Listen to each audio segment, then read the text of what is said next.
here on YouTube. We got to got another Cirucci team brief here today. It's me and George so far. Johnny may be joining us in a little bit, but August 16th, 2019. Should have a great. We're probably not going to go the full 2 hours. But, we have a good chunk of information for you guys, and sure it'll be beneficial for all those who are watching. Before we were just went live, we were talking about the Jesuit plan to essentially it's the Jesuit plan to Romanize the United States via an invasion of Roman Catholic immigrants into the country. This will completely destabilize the United States. This has already coincided with like the destruction of organized labor. The last 5 presidents of the AFL-CIO have been devout Catholics. The current one, Richard Trumka, is a devout Catholic who's wants to work with Pope Francis to create like a workers encyclical. But another what this mass wave of Catholic immigration is doing into the U.S. It's shedding labor costs, which is detrimental to all Americans. But like more and more people are relegated to temporary work, and and this is draining the social safety net because now with all these illegals here, like the Americans who are already for the most part like very poor now have to use their tax dollars to pay for the illegal immigrants that are now here in the United States. And these illegal immigrants that are Catholics are brainwashed by the church into voting for Catholic politicians. So like the more and more Catholics that come over into the U.S., the more and more Catholic politicians will be elected. And there's a ton of Catholic politicians. So we'll talk to you noon or so? I'm sorry, 3 o'clock. Oh, George, are you... Okay, or talk to you soon. Hello, Eric? Oh, wait, okay, were you taking a call there or something? Did you hear what I was saying? Sorry about that. I was talking to Johnny. He said he's not received any of your invitations. Oh, yeah. He said okay, I'll he send him should another be one. joining us at about 3 p.m. or so, 3 p.m. Eastern. Okay, great. I'll send him another invitation. Yeah, you mentioned that. You mentioned how like our stream 2 streams ago, he was saying how the email from StreamYard was delayed to get to him.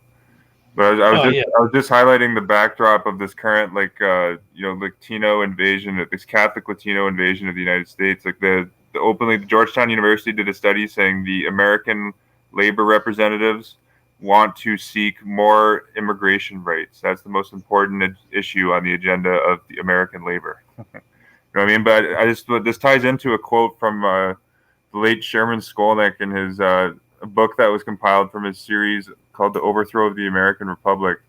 But he claimed here, late in 2004, the Spanish king met with George Bush, and that's Juan Carlos, Knight of Malta, met with Bush at Bush's ranch along with Vicente Fox, Jesuit-trained former president of Coke. Vicente Fox, president of Mexico. Bush secretly agreed to surrender to Mexico's sovereignty parts of Southern California, Arizona, New Mexico, and Texas. Such a secret arrangement not only violates the U.S. Constitution, but reverses centuries of history. Hoping to survive, a nation's leader does not seek to give away territory taken over in a previous war. The parts of the U.S. states were won by the U.S. as a result of the U.S.-Mexico War of 1849. George W. Bush commits treason to reverse the same. I think I'm just highlighting this because this is coming out right into the open today. I think if you want to mention this, George, like you have many of the prelates now of the biggest archdioceses in the southern states are Mexican-born or just in general Spanish-speaking bishops. Yes. If you want to go into that a bit. Well, I came about this by accident a few days ago when I just got a news update. I have several services. I have Yahoo News, BBC News, things like that. And something I came across a few days ago was Gustavo Garcia Sillar, who is the Catholic Archbishop of San Antonio, Texas, criticized the president, Donald Trump, the U.S. President, Donald Trump, saying that he's a racist, a bigot, a xenophobe, and all those bad things. And I guess Garcia Sillar backtracked and he said, well, I'm paraphrasing. Well, maybe I was a little bit harsh in my language. And he said, however, Racism is a sin. Xenophobia is a sin. We need to love our brothers and sisters from the south of the border, and welcome them with open arms, or something along those lines. And I knew, because of his accents and his name, that he's obviously Hispanic. But as I said, prior to 3 or 4 days ago, I'd never heard of him. So I decided to look him up. And sure enough, he was born in Mexico. And all sorts of bells went off. And when I came across that reminded me of a report you did last year on John Hughes back in the 1860s, as in like the draft riots in July 1863. Oh, the Bishop of New York. Yeah, he was, just for the viewers, that Bishop John Hughes was the official founder of Fordham University. Like it was Okay. St. John's College, and that merged into Fordham. Oh, okay. So what Hughes did was treasonous. He should have been hanged for that. And of course, something you mentioned, but that prior to that, in the 1850s, he was instrumental in getting the King James Version of the Bible removed from the public schools in New York City. Now, I'm not going to get into the whole debate, over Bible translations. That's a different cover. But at least it was an ostensibly Protestant version of the Bible. So Hughes, as I said, was born in the Emerald Isle, Ireland. So this is something the whore has done for centuries. Whatever they can, they like to get an alien-born puppet in. Hitler, who was born in Austria and Germany. Stalin, who was born in Georgia, in charge of Russia, and so forth. And something I mentioned, I believe, on the previous show of last Sunday is if you're a prelate, i.e. a bishop or an archbishop in the Catholic Church, you're automatically disloyal to the country in which you're living. And you have absolutely no loyalty to non-Catholics living in that country. And until fairly recently, like i.e. the 1960s, technically speaking, your raison d'etre was either to convert them or kill them. But if you're, if you're a bishop, for example, in America, if you're born in a different country like Mexico, you have even less loyalty to non-Catholics and to Americans. So it's easier for you to terrorize the native population. Now, I just mentioned Garcia Silar. In addition to that, in addition to being the Archbishop of San Antonio, Texas, which actually the diocese goes down to Mexico. In addition to that, he also has a master's degree in psychology from St. Gregory Pontifical Academy in Rome, which is an SJ school. So technically speaking, even though he's not a Jesuit, he definitely has been influenced by them.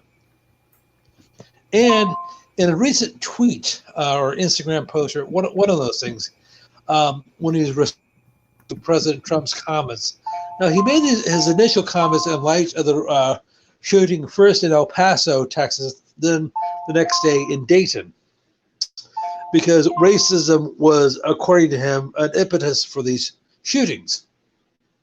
And he was decrying this terrible sin. But anyhow, I'm not sure if I sent you the video, and I can send it to you after the show. But anyhow, he says that racism is a sin, xenophobia is a sin, and we should do everything we can to combat that. But even though the whole situation on the U.S.-Mexican border has virtually nothing to do with race or ethnic group, is about religion. Oh, absolutely! It's an advancement. It's about Catholics coming over the border. That's what it's all about. So this is a case of Jesuitical theater and Jesuitical obfuscation. It's casuistry, it's sophistry, and all those things. Oh, absolutely. And George, just to hammer this home with San Antonio, just to get, what was the name of the prelate there is Jesuit educated at the Gregorian University. What was his name again? Okay, Gustavo Garcia Silar. Now, Gustavo Garcia. Okay, just hold on a second. I just wanted to mention this because this hammers in the point. This Jesuit trained prelate Gustavo Garcia Solar is doubtlessly influencing the current Catholic chief of police in San Antonio, Texas. That's William McManus, who went to Catholic Villanova University. And this Catholic police chief actually released 12 illegal immigrants into a Catholic shelter right after Texas just passed a law again outlawing sanctuary cities. This guy's also educated by the Federal Bureau of. He's a member of the Federal Bureau of Inquisition, International Association of Chiefs of Police. This is a in your face example. What's the agenda of the San Antonio prelates? To bring as many Catholics into the community as possible. You can see right here. This Catholic police chief, William McManus, is exemplifying this. He literally did this. He released these 12 illegal immigrants to a Catholic shelter like a week after Texas outlawed sanctuary states. And that just goes to your point, Catholic prelates and Catholic politicians, Catholic police chiefs, Catholic judges, are loyal to the church over their whatever, secular country they're in. There's thousands and thousands of examples of that, but the San Antonio police. I linked the Reddit post I made. I did 3 parts on documenting these Jesuit trained police chiefs. This is part 1, but that's just another example of where their loyalties lie. Okay, but didn't you say there's a similar situation? Was it in Ontario? In your country, I was at Ontario, Quebec. The Archbishop was born in Ireland. Oh, well, I know our current the Archbishop of Ottawa. I don't know if you're thinking of this Terence Pendergrast, S.J. He's a Jesuit.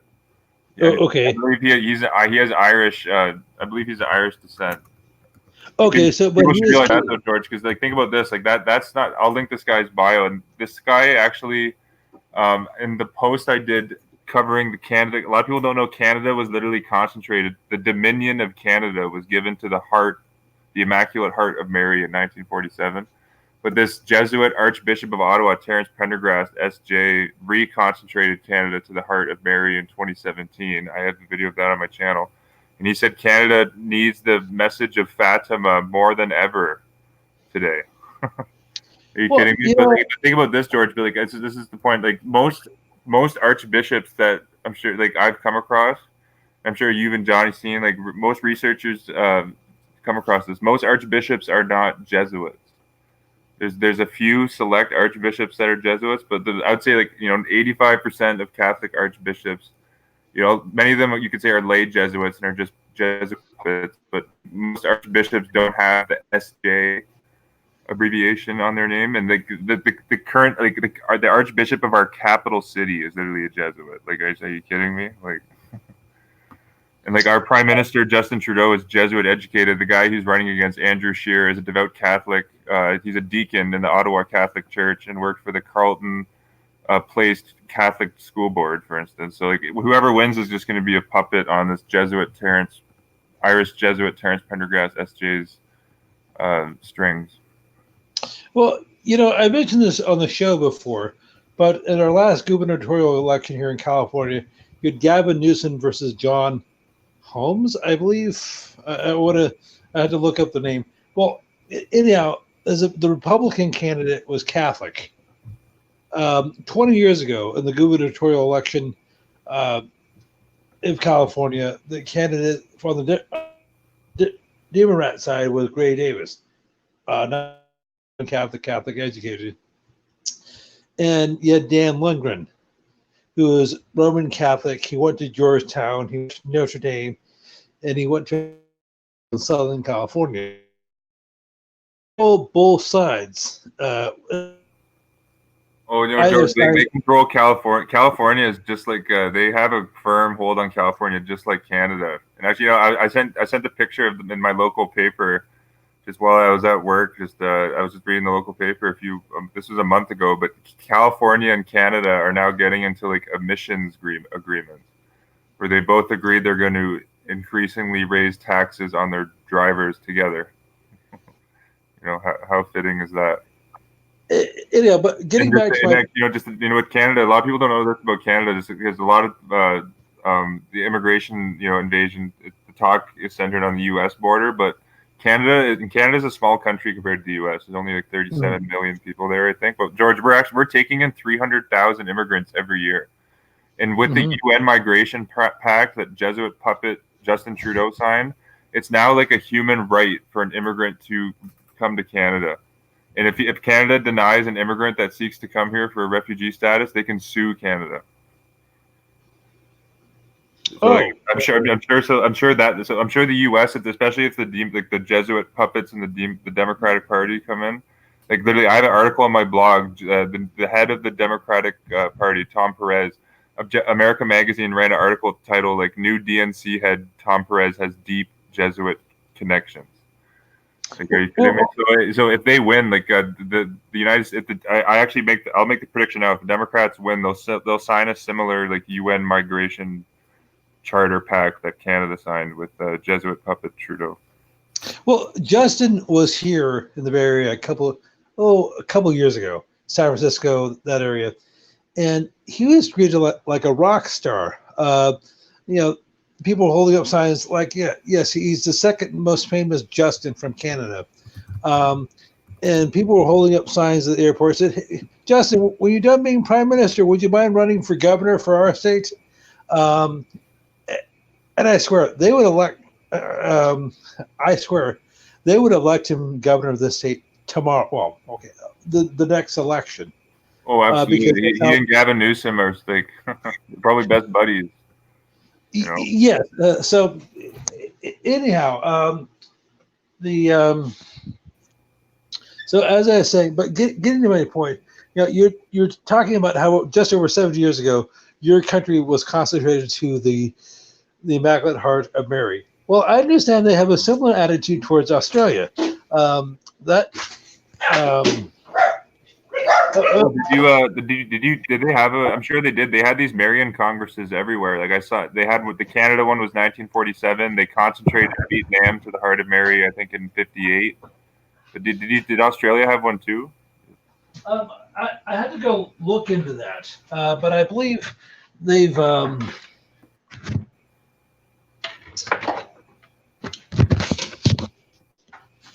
Okay. I don't have the names of these Jesuits up, but for the reader, if in the book by Count Paul von Heusbruck, in the book called 14 Years of Jesuit, he gives the two names of the Jesuits that invented the Marian congregations in the 1500s, and he shows that the Marian congregations were an invention of the Jesuits to, dupe and enslave like the masses in superstition. Anyhow, well, getting back to my topic of Hispanic prelates in the U.S., and particularly those who are born in Mexico. We were just talking about Garcia Siller in San Antonio. Well, his predecessor is Jose Horacio Garcia. As I said, he was also, or may have said, he was also born in Mexico.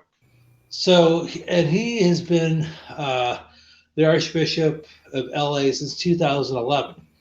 The LA Archdiocese is the second largest one in America. It borders Mexico. So you have absolute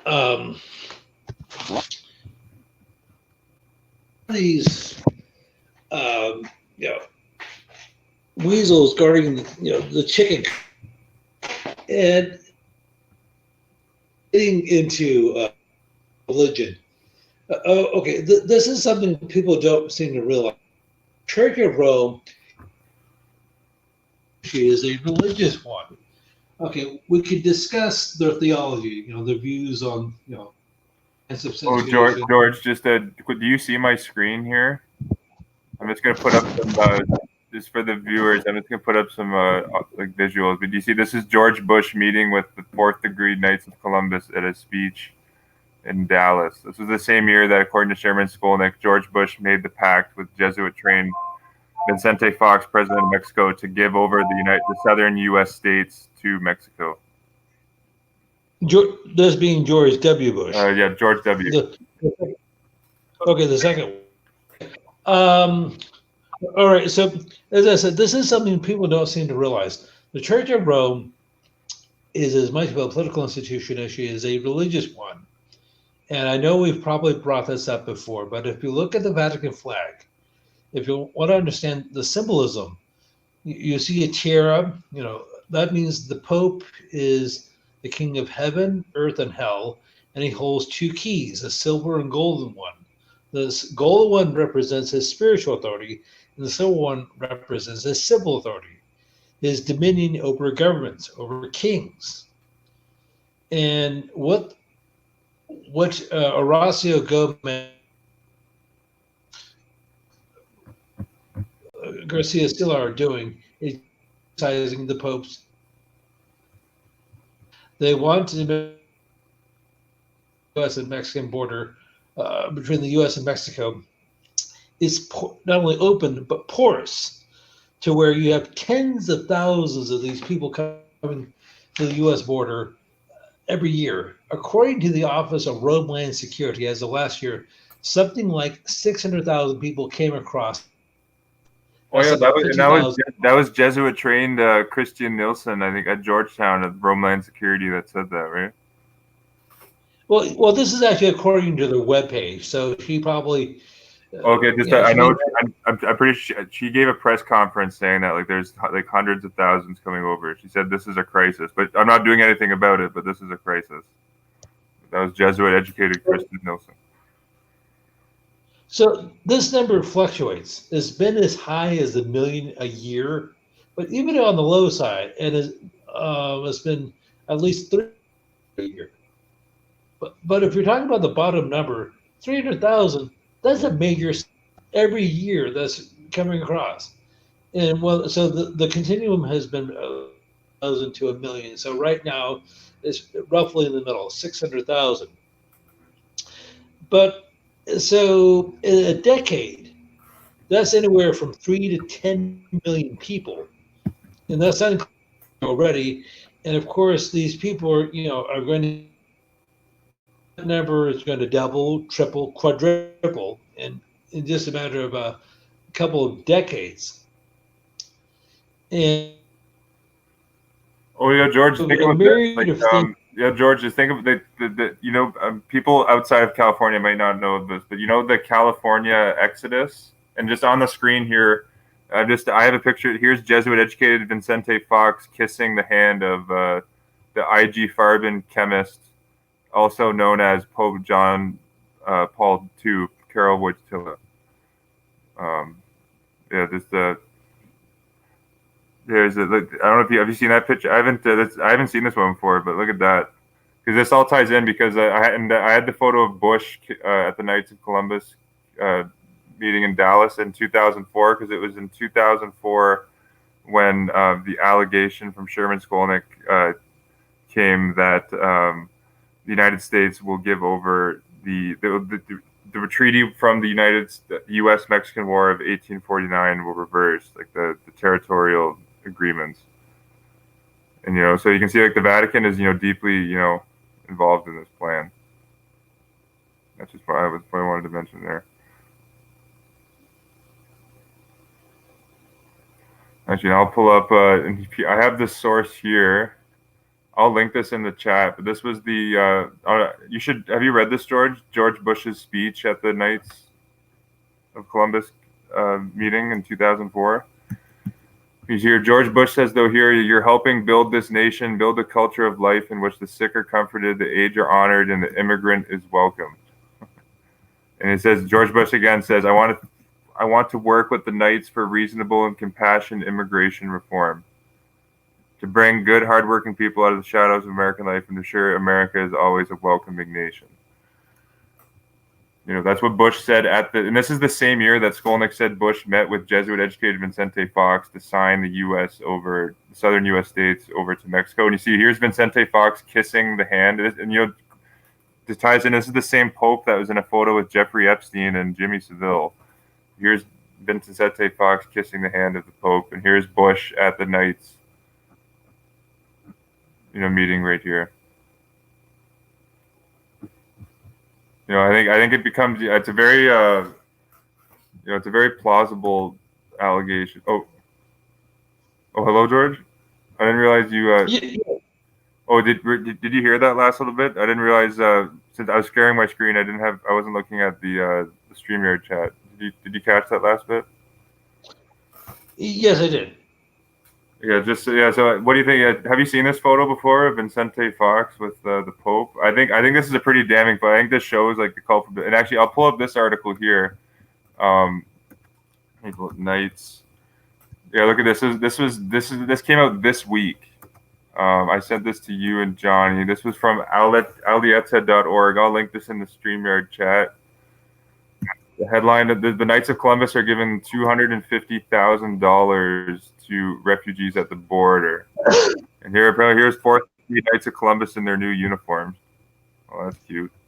Here's the article here. Knights of Columbus launched new initiative helping refugees at the border. And James Tamayo, George. The I don't know if he's the Bishop of Laredo, Texas, a key strategic border town in on the U.S.-Mexican border. And James Tamayo is a Knight of Columbus, and he's openly, he's right on the front lines of this Catholic invasion. Like, in the future, I might put that full. I did a video of it, but like playing it in the background. But I might just put the news clip onto my channel. But everyone should watch that because James, he's on the front lines. Like, as soon as they come over in Laredo, they're going to this Knight of Columbus, James Tamayo's church, to then be provided with all sorts of documentation. And then the Catholic Church, which receives $700 million every year in U.S. taxpayer money for Catholic youth services, is able to give these immigrants taxpayer money funded programs. Allow them to get into the country without a worry that they're going to be deported. And of course, something I mentioned before about Tamayo is he's a retired Air Force colonel. He was a chaplain. He was in the U.S. Air Force for 25 years.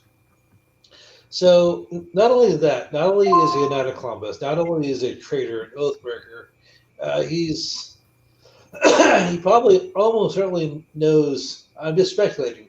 He's probably connected with the CIA and various other organizations. So he knows about gun running, drug running, human trafficking, all that. He's probably plugged into all of that. Oh, absolutely, yeah, definitely. Many, just a lot of Catholic priests, are CIA agents. Just a big one that I've been covering on my channel is Father Felix Morlian of the Pro-Dio Intelligence University, which merged with the OSS in 1941. Tamayo definitely is connected to the CIA. And actually, he was let me pull up I'm pretty sure he was connected to the Navy as well. I'll link his bio in the chat as well. Tamayo, Laredo. George, in that clip, I remember in that it was. Oh, I think it was an EWTN clip. But James Tamayo, you can see him wearing like a green, like his robe, and it has IHS on it. You can see that in the video clip. How do you spell James? I'm looking up. I forget how you spell his last name. Catholic Church. Or you can just look in Bishop of Laredo.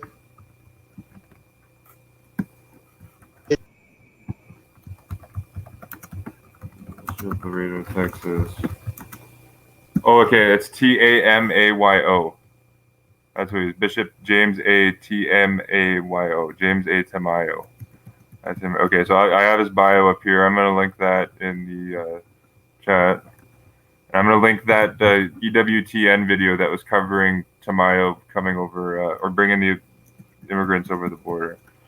Let me see if he was in the Navy. Actually, I think it was just the Air Force. Yeah, he was the chaplain, and he was a chaplain. He was a major as well, given an honorable discharge in 1996. Okay, so he's I'm sorry, I thought I made it to colonel. Okay, so he's a senior officer. So, okay, this brings up a point. We've talked about this before. Oftentimes, people in the United States and in other countries will be in the reserves of different branches like Tamayo. Um, and so that's how they can maintain their contacts in the intelligence field. For example, Lyndon Johnson, among other things, being besides being president of the United States, was in the U.S. Navy and Naval Reserves for some like over 20 years. So he was, as I said, so he knew how false flags worked, how psychological operations worked. So he was intimately aware about how to pull off something like the Gulf of Tonkin episode. Oh, absolutely. Yeah, Johnson. Yeah, he was very, very redded and groomed, and just I would say also he knew how to circumvent the United States Constitution really well when he passed the uh, Elementary and Secondary Education Act, which legalized taxpayer dollars going towards Catholic schools. That's something that John F. Kennedy would have never passed. And conveniently, after the Jesuits murder John F. Kennedy and they give J. Edgar Hoover a sword of Loyola, their Georgetown Jesuit educated Lyndon Johnson passes the act which gives taxpayer dollars to Catholic schools. Imagine that. You know, John F. Kennedy, like when he came out openly and said that I'm against like an appointment of the ambassador to the Vatican, he said I will respect the American Constitution of the separation of church and state. Like Kennedy, like he was a Catholic, but he was very principled. Like he respected the American Constitution. And so you can see like, when they got rid of Kennedy, Lyndon Johnson came in right away and completely violated the U.S. Constitution by signing the Elementary and Secondary Education Act. And Chairman Skolnick made the accusation that John F. Kennedy like signed his deathbed by trying to get rid of a Jesuit, Fidel Castro, in Cuba. Skolnick also mentions after that, like the Catholic Church never severed ties with the Cuban government. They even had like a nuncio station there from 1971 onward. But Skolnick mentions how like Kennedy trying to remove the Jesuit Fidel Castro from Cuba, he actually violated canon law. And by violating canon law, he had to be removed. That's the Jesuit doctrine of tyrannicide. And so that kind of solves the enigma because a lot of people are like, why would they kill Kennedy when he's a Catholic? But, there's kind of an enigma behind it. Well, he was a liberal Catholic, and I mean that in a 19th century sense. But the more I would rather say, we would say today he was more of a moderate Catholic. But anyhow, the so you have okay. So getting back to my point, so you have Garcia Sillar, who's the Archbishop of San Antonio, Texas. I'm not sure, but the San Antonio Archdiocese is in the top 10 U.S. population. As I said, the L.A. Archdiocese is the second largest one. And I have to start looking into the other archdioceses and dioceses that border Mexico, but you're probably going to find a similar situation there. Um, it's just like um, so you need to have these people in place who are going to affect this change to basically um, Latinize America. Well, not only Romanize America, but to Latinize America. And so when you call them on this, when you make anything, make any sort of critical comments, they say, "Oh, that's racist. You're a bigot." Well, how dare you call what's going on invasion? It's psychological manipulation. Oh, absolutely. It's an effective card. Many like it's effective. Playing a race card. A lot of people fall for it. Millions and millions fall for it. It hits you. It hits you at your emotions. And Yeah. that's the effectiveness of it. So when you have a large group of people moving from one country to another who are uninvited and have no intention of staying, even though they may not have arms, I mean, and of course,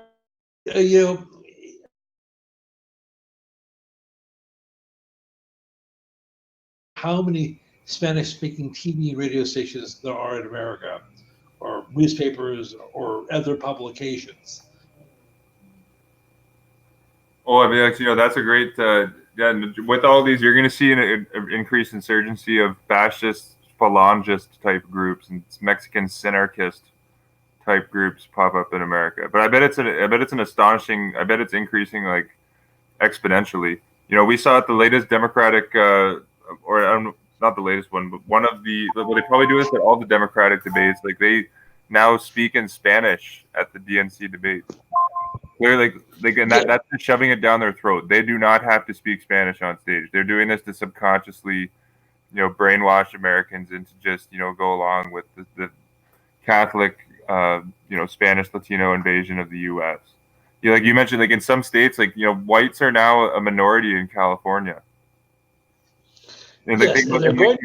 There's literally hundreds of thousands. All the people that are leaving California are middle class poor people. Type in the California exodus. There's literally hundreds of thousands, and all the people that are leaving are the middle class people that are being squeezed out by this invasion because all these illegals are coming in and there's not enough houses, so like the rents are like astronomically high. But think about this: while all these hundreds of thousands of middle class people are leaving, California's population is like increasing. So like, how has that happened? How is their population increasing when their middle class citizens are leaving in the hundreds of thousands? Okay, I mentioned this on the show, I think last year, but I looked at the demographics of my state, California. As of 2015, 4 years ago, it was 32%, quote, Protestant, end quote, and it's 28% Catholic. And so there's a slight numerical advantage of Protestants over Catholics. As I said, that was 4 years ago. There are at least a couple of things that have changed. One, California officially became a sanctuary state last year, 2018. Also, I realize I don't have any proof of it. Okay, California is noted for its wildfires that'll take place in the autumn, September, uh, October, and they'll usually do some serious damage. But what has gone on the last couple of years is unusual in that I've heard this is purely anecdotal, numerous accounts. It seems as if a number of people said it seems as if these fires had a mind of their own, as if these flames were sentient beings. They burn down one house or one street, but they leave another one alone. And as I said, I have no proof, but it seems as if these fires could be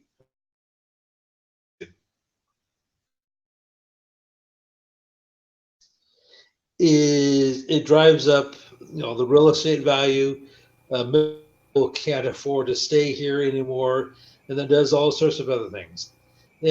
But you still have people who need to get things done, and so you have all these people who are coming from south of the border who can take those spots.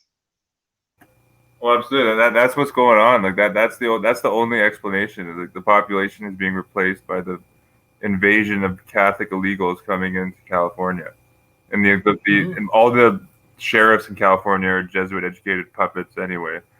But like the police, can't do anything. Like once they come into California, like they're in sanctuary, like they're safe. It was a Jesuit seminarian, Jerry Brown, literally spent time at the Jesuit seminary. What was the name of it? He was at a Jesuit seminary before going to Jesuit Santa Clara University. I think it was the Sacred Heart Seminary, or something like that, in San Francisco. Well, he went to Ignatius High School in San Francisco, so he was trained by them for at least 7 years. So, and there's some speculation. Some people say maybe Brown is actually a secretly ordained Jesuit, but oh, I would definitely. He's a Jesuit. I would call Jerry Brown a Jesuit. He's a Jesuit. So, Peter J. Doiswick, like this, he was in seminary when Peter J. Doiswick wrote his book Catholic Victory in 1960. And he was talking about Jerry Brown's father, and he said the current Catholic Governor Brown of California, has a son who is studying to be a Jesuit. Mm-hmm. And that was in 1960. So he was going through the priesthood, and the way California has been completely sabotaged. You can see it clearly. Like the Catholic invasion of America is no better exemplified anywhere than no better exemplified anywhere else than California. And you had a little Jesuit seminarian in charge for, 25 years, governor twice. It just shows that, the Skolnick accusation is happening right now before your eyes. Like the U.S. southern states will become Mexico. If the Jesuits had it their way, Texas would have been Mexico in 1870 if they had their way. But, Abraham Lincoln and Benito Juarez got in the way of their plan. If Maximilian of Habsburg was successful, that Jesuit puppet who was sent over to Mexico to create like the second Mexican Empire in the 1860s, if the Jesuits were successful, Mexico would already probably be up where Arkansas is in the United States. Well, speaking of Jesuits, they want Mexico to expand because Mexico is a Catholic country; it's officially a Catholic country, so that's more ideal for the Vatican than the United States. Well, speaking of Arkansas, I wasn't going to bring it up in this show. Before Bill Clinton became president, he was in charge of Arkansas from the mid 1970s until the early 1980s. He was governor several times, attorney general. He lost an election. So his handlers probably decided when he's a teenager, you know what, Bill, we're going to put you in the Andrew White House one day. Once you're old enough and you've had some more schooling, you have to go to Georgetown, but you need some grooming and some seasoning. So why don't we just send you back to your home state of Arkansas, which has been historically Protestant, and you know what? Why don't you destroy it while you're there? So that was how this was. This is we're going to give you some tests. So once you've taken care of your business in your home state, then you can move on to the national stage. Yeah, it's the microcosm and the macrocosm. You can destroy your hometown, home state. You can destroy the United States. Okay, well, but you see, Donald Trump took a different path in that this is the only elected office he's ever had, and they said, well, that's okay. We'll allow you to destroy your businesses. We'll make you an entertainer. We'll have you, do your own show, The Apprentice, and things like that. And so you can learn the ways, the ropes in business and in Hollywood. Well, absolutely. But George, the Jesuits are with Trump. They're making him not forget how much of a puppet he is, and that's why he made Jesuit-educated Wilbur Ross his commerce secretary. Because Wilbur Ross actually got Trump out of financial troubles with his casinos in Atlantic City in the 80s. Kind of bailed him out. So having Jesuit trained Wilbur Ross there is a reminder to Trump saying you're going to do exactly what you're told. Be a good boy. Just continue to follow the script. Continue to agitate people into wanting more support for the illegal immigrants. Okay, so this is speculation. So it seems like each political figure, whether you're about Justin Trudeau or the various U.S. presidents, they're temporal coadjutors. They're given certain jobs they need to accomplish domestically and in terms of foreign policy. You need to do this and this, but you have a priority of things to do. Now, Bill Clinton, for example, when he was U.S. president in the 1990s, he was given certain tasks. Make sure NAFTA gets ratified. Make sure you send, give billions of dollars worth of secrets to China, things like that. Make sure you wipe out religious dissent in Waco. Make sure you help orchestrate this terrorist attack in Oklahoma City. Oh yeah. He did so much treason. Yeah, he privatized America's prisons also. Okay. They told Bill that we want you to jail as many dissenters as possible in the U.S. Okay, so Bill Clinton, since you're a Democrat, you're supposed to appear to be liberal and left wing. Or George's last, Bill Clinton also monopolized the media. Holy cow! He signed the Telecommunications Act in 1996. So now you can thank Bill Clinton that there's 5 companies that have consolidation of 5 or 6 companies that own 99% of media outlets in America. That all goes back to the 1996 Telecommunication Act.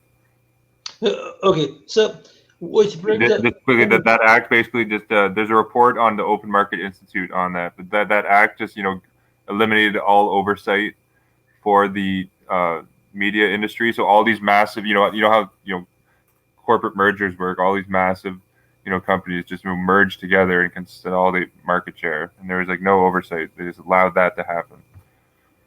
Just Okay. much how like the Jesuits love mergers. Like the biggest beer company. Like think about the current CEO of Anheuser-Busch InBev SAB, Carlos Brito, spent 12 years with the Jesuits in Brazil. I have that sourced on my blog. And Anheuser-Busch InBev, George, is like such a massive company. People can't most people can't even comprehend how big that company is. Just in the last since 2008, George, there's been $150 billion worth of mergers just with that one company that has a Jesuit-trained CEO.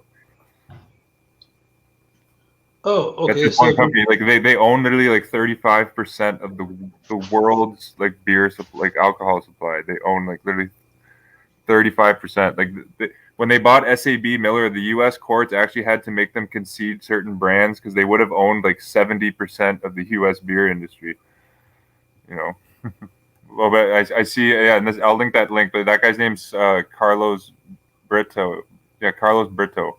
And that's just so the Jesuits, because recently, the Jesuits published their article, "The Case for Communism," and they're all about, we have to counteract these corporate monopolies. They're strangling the wealth of society, and communists care about poor people, but they don't tell you that that they're behind the monopolists as well.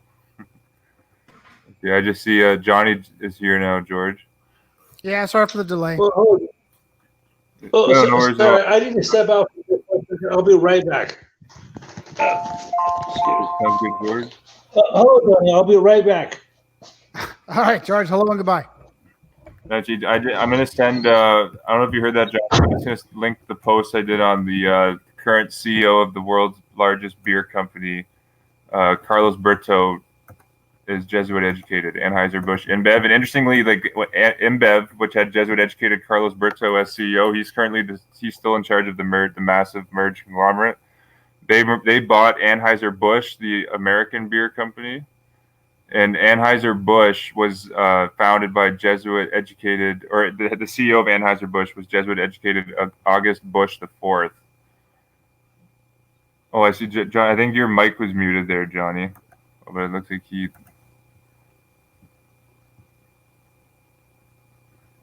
Let me see. Let's have another invite.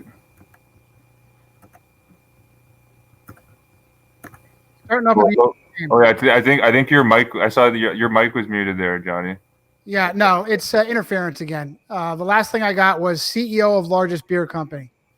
Okay, that was yeah. I was talking. I linked that post, but his name's Carlos Brito. He's the CEO of Anheuser-Busch InBev SAB. They have like a 35% global market share. They own literally every beer you can think of. These guys own. But their CEO Carlos Brito spent 12 years with the Jesuits, and they bought Anheuser-Busch, the American brewer, from the Busch family, not like the Bush Nazi crime family, different Bushes. They have like a it's like Busch, not like George, right. different Bush than George Bush. But like this Augustus Busch IV, who was the CEO when the company merged, went to Jesuit St. Louis University. And like he has a really scandalous past. I linked an NBC article that actually was really good that kind of exposed them, called "That Followed the House of Bush." Like there was this girl that he was partying with who overdosed on drugs while she was with Bush, and the police just stopped doing the investigation. For instance, like he had all sorts of altercations with the police, like where the police got into a car chase with him because he was avoiding arrest. One night they got into like a 30-minute chase, and then they just dropped the charges once they realized who he was. I'm sure there's stuff going on in the background. I'm sure there's palms being greased in the background, but being a papist with money is all it really needs to get out of trouble. Oh, absolutely. That's really if you got the Catholic connections, you're inside. That's why Epstein is gone. He was Jewish. Yeah, I honestly believe that he really is permanently depressed and not on his island. I think that he's meant to be a fall guy. And although it's always possible when these bastards write reality for us, anything is possible. I think it's certainly possible that Saddam Hussein is sipping Mai Tai somewhere. I know that they had a lot of body doubles and there were some issues as to what this guy that got pulled out of a spider hole was You know, how did he grow up? No, that's great point with Saddam, Johnny. You know, Saddam was knighted by Catholic Franco in 1973. You know, and he was a CIA puppet before they broke off with him. So all of them are. Hussein, Tim Osman, aka Osama bin Laden, whose family was flown out. Entire family was flown out on presidential airliners a couple of days after 9/11. I think with Epstein, though, I think the Vatican, like the Vatican, I saw someone commented this on my video, and it's true. The Vatican is smiling that Epstein's voice won't be heard in any court. That's the key in this case. Like, regardless of, I think he's dead because I think that's the objective. They didn't want to give Epstein any opportunity to name any associates of him. You know, the powerful associates listed in the black book, and that's why I said, in the New York report, they literally gave like half a page to the black book. Like, they just skipped over it so, pathetically. Yeah, that's one way to do it. And of course, I'm sure that what little we saw was heavily redacted, not just of addresses, but of names as well. Well, absolutely. Whether or not, I guarantee, I bet he was in contact with Cardinal Dolan at his New York house. I bet. Well, if he was bringing Andrew Cuomo over there.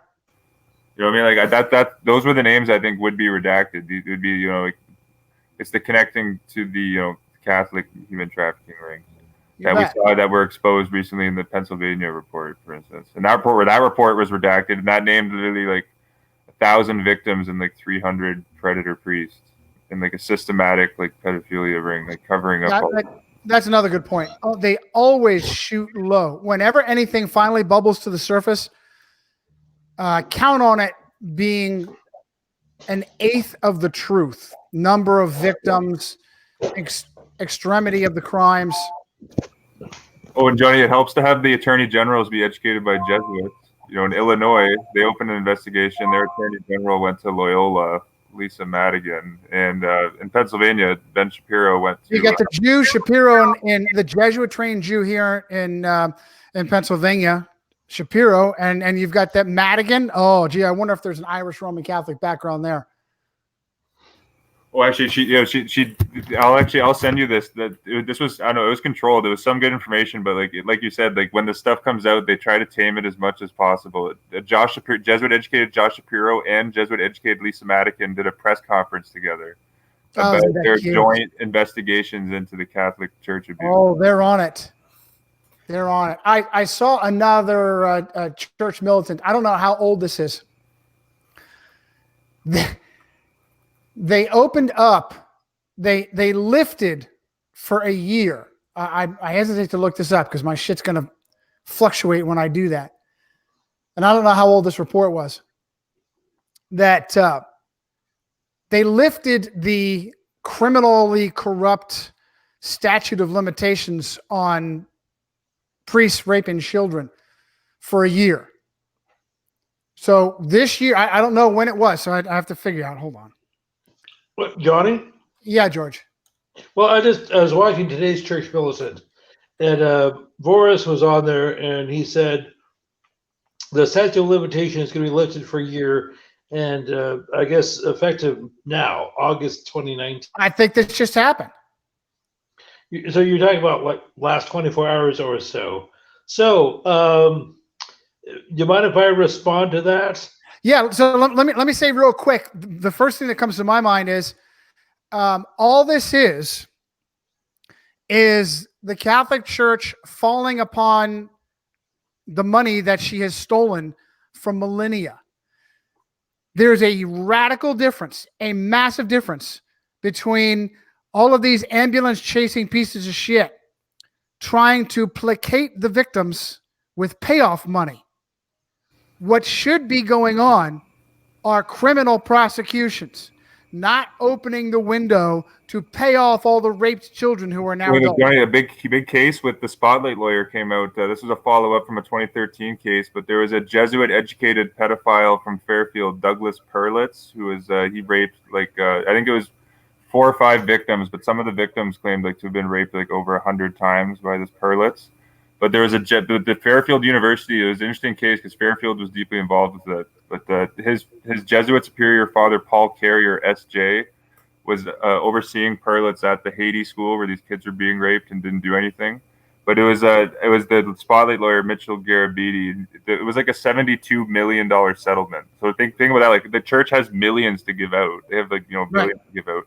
Well, Like they've been stealing it for it's a consolation prize for the victims because an investigation would be attacking the quote unquote public officials that allowed these monstrosities. Absolutely no punitive action is taken, and you just said it. You just said it.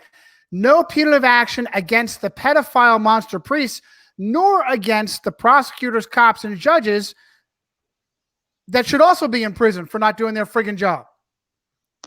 No punitive action against any of them. This is just payout time to shut them up, hush money out of the coffers of tons upon tons of gold in the basement of the Vatican. George, I just wanted to get that out. Go ahead. To this point, Johnny, I think this was in a National Post, the Canadian. I cited this article in the Dollar and the Vatican write-up I did. I didn't cite this particular part. I'll link this in the description. But the article is called "The Wealth of the Roman Catholic Church is like truly impossible to calculate," something along like that. But they cited that they said that the church since like 1965 had paid like $2 to $3 billion in settlements. Yeah, there's like $3 billion. Like think about like how does the church have $3 billion in the first place? There's nothing of substance other than victims getting sent hush money. The statute of limitations, the fact that the statutes of limitations are all highly corrupt, and the purpose is to protect the child raping scum from any real punitive action. That hasn't changed. This is just a magical look-back window that opens for a year and closes back up again. So they showed that piece of shit, that communist Catholic piece of shit Kumo, who just a few days before has signed wide open floodgates so that the slaughter in the People's Republic of New York of the unborn goes all the way up to infanticide, which it already has, but now it's completely legal. That piece of shit now he's the hero signing the look-back window.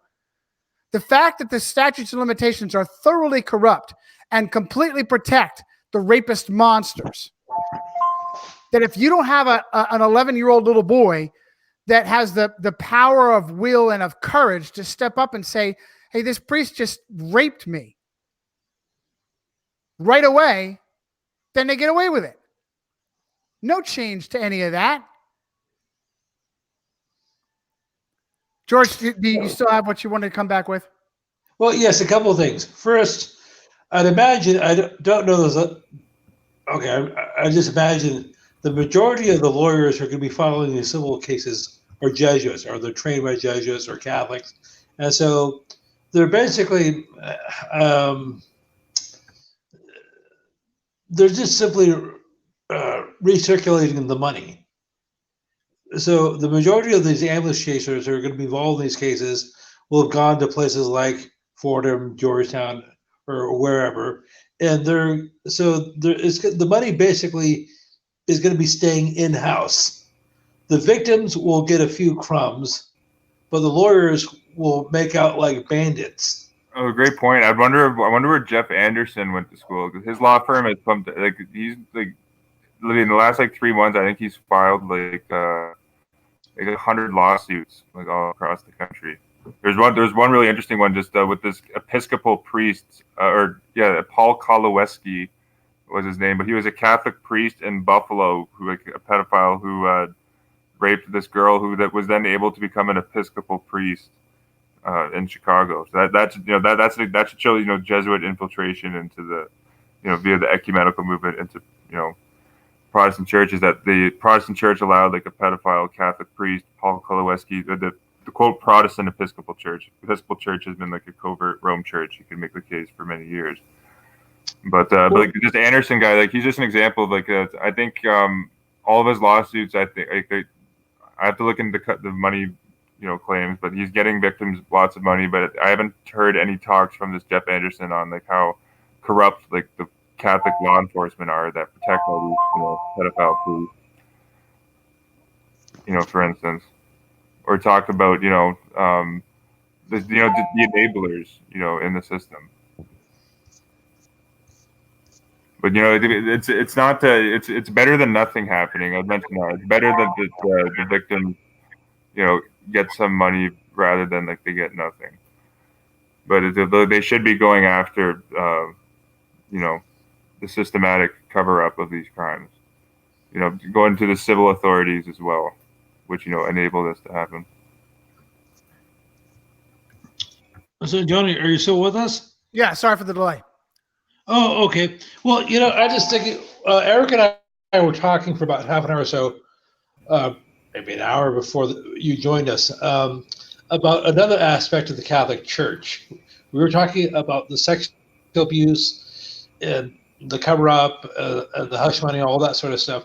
But something is this de facto invasion, for one, Catholic Hispanic invasion. And I know that's a loaded term, but that's what it is. And yeah, can I back you up? Yes. Back you up. You said the word is invasion. Is that what you're saying? Yes.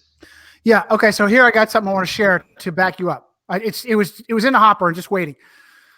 Let me do my screen share and probably screw everything up here. Oh, just if I get one point before you pull that up, just to hammer in my last point, just this is what lawyers people government officials that give children over to Catholic orphanages, I think should be prosecuted. That's committing a crime, I think, by taking a child who's in a good family and you're sending them over to a Catholic orphanage. There were literally millions. The BuzzFeed news article on St. Joseph's held this, but there were millions of American children that were sent by secular courts to Catholic orphanages, who were, unspeakable crimes. There's one photo in that article where it shows a photo of girls at St. Joseph's. You can see bruises on their neck, for instance. Yeah, same thing for children that are given to homosexual couples for adoption. Same thing to government officials that give millions upon millions of dollars to the Catholic Church to break the law in relation to this. Excuse me. Helping illegals to stream across the border. Every piece of shit that has enabled, every governmental piece of shit, taking taxpayer money and sending millions upon millions of dollars to the Catholic Church to help break the law. I just caught this from our buddy Michael Voris. The Knights of Columbus are sending $250,000 to help break the law.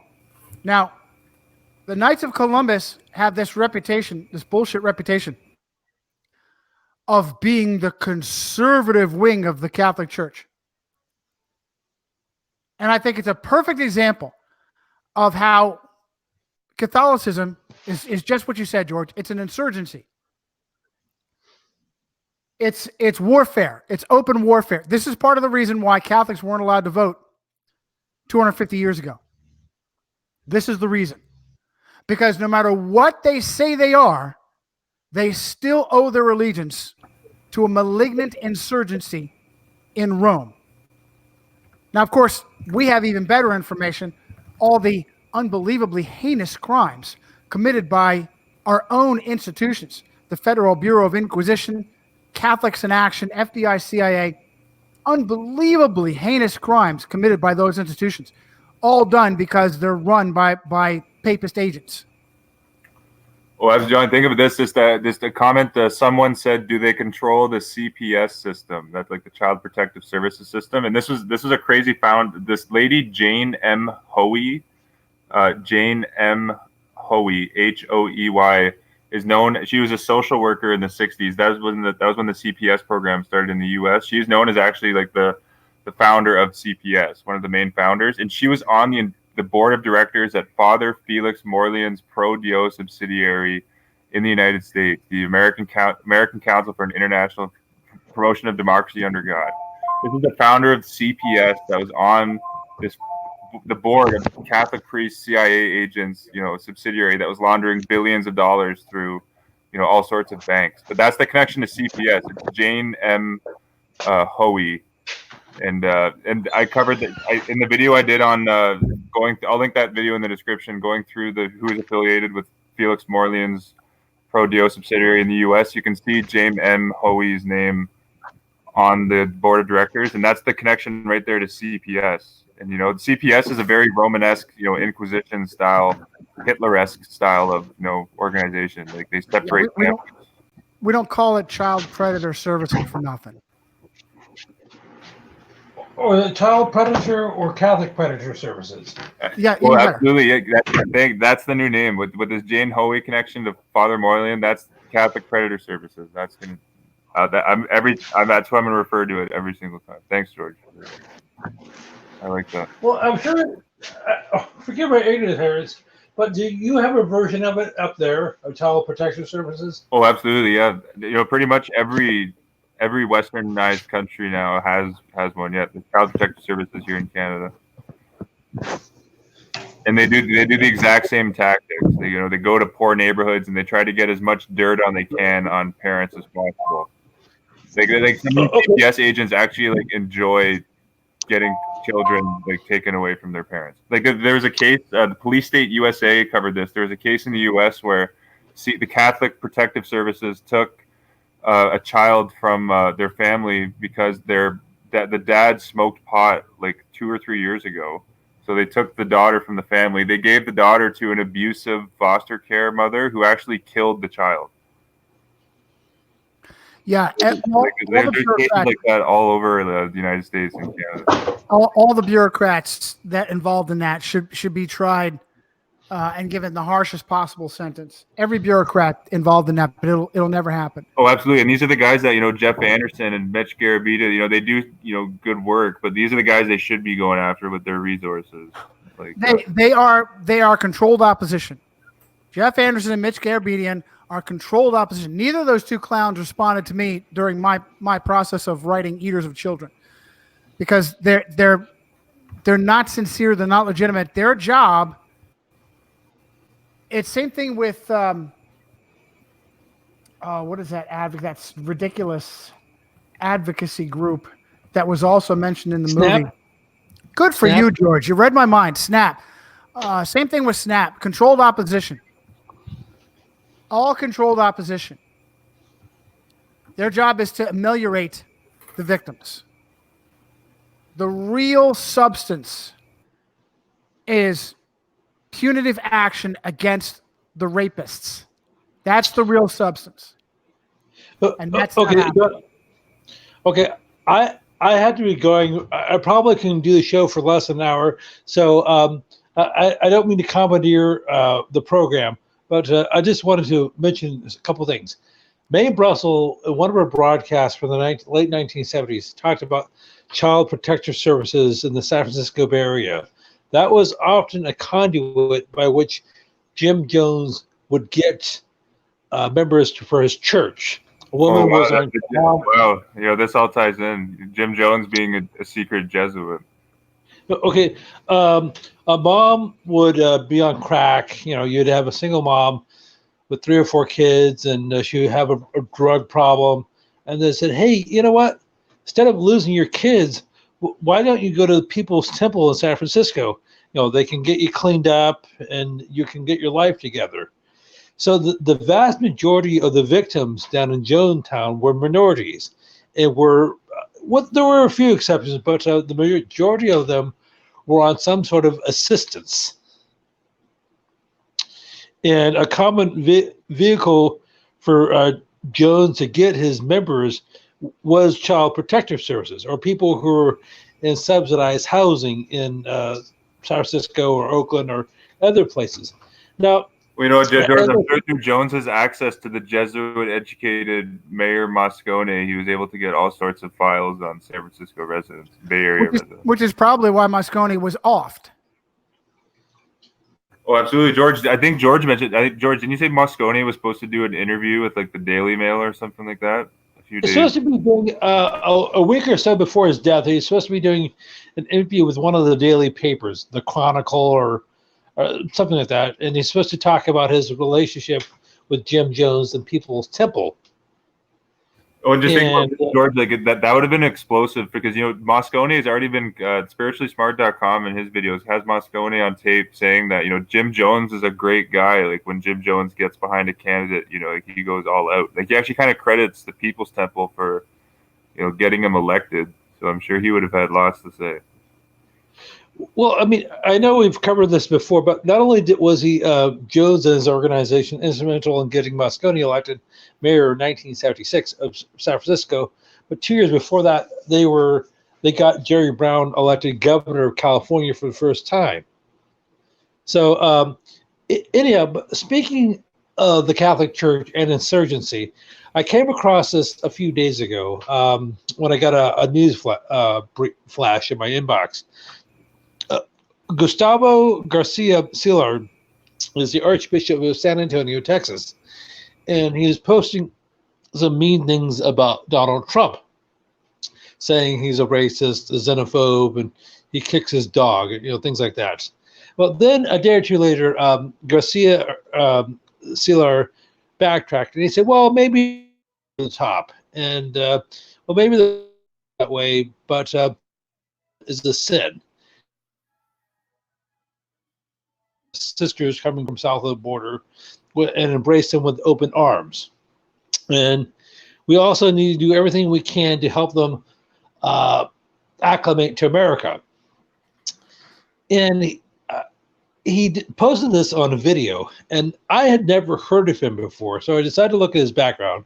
He was born in Mexico in 1956. He got his education in the United States, but he also got a master's degree in psychology from St. Gregory's Pontifical Academy in Rome.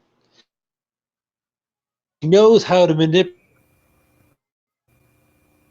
a verbal bait and switch, so rather than put the conversation on religion, he switches it to race. So anyhow, as Johnny was just saying, just to keep stressing, like having all these Mexican, Spanish speaking prelates on the southern states makes me think that Skolnick was telling the truth when he said that they're going to try to have the southern U.S. states reform into Mexico.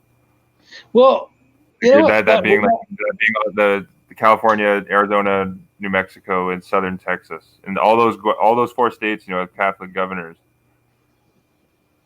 So and all the bishops, it seems in these communities are Spanish speaking, Mexican born, many of them. Okay, so anyhow, has been the Archbishop of San Antonio since 2011. His predecessor, Jose Horacio Gomez, the Archbishop, which is the second largest archdiocese in the U.S. And he too was also born in Mexico. This is something John before on the show and at least one of his books. If you want to brutalize a population, make sure that you have an alien-born leader. And this is another case.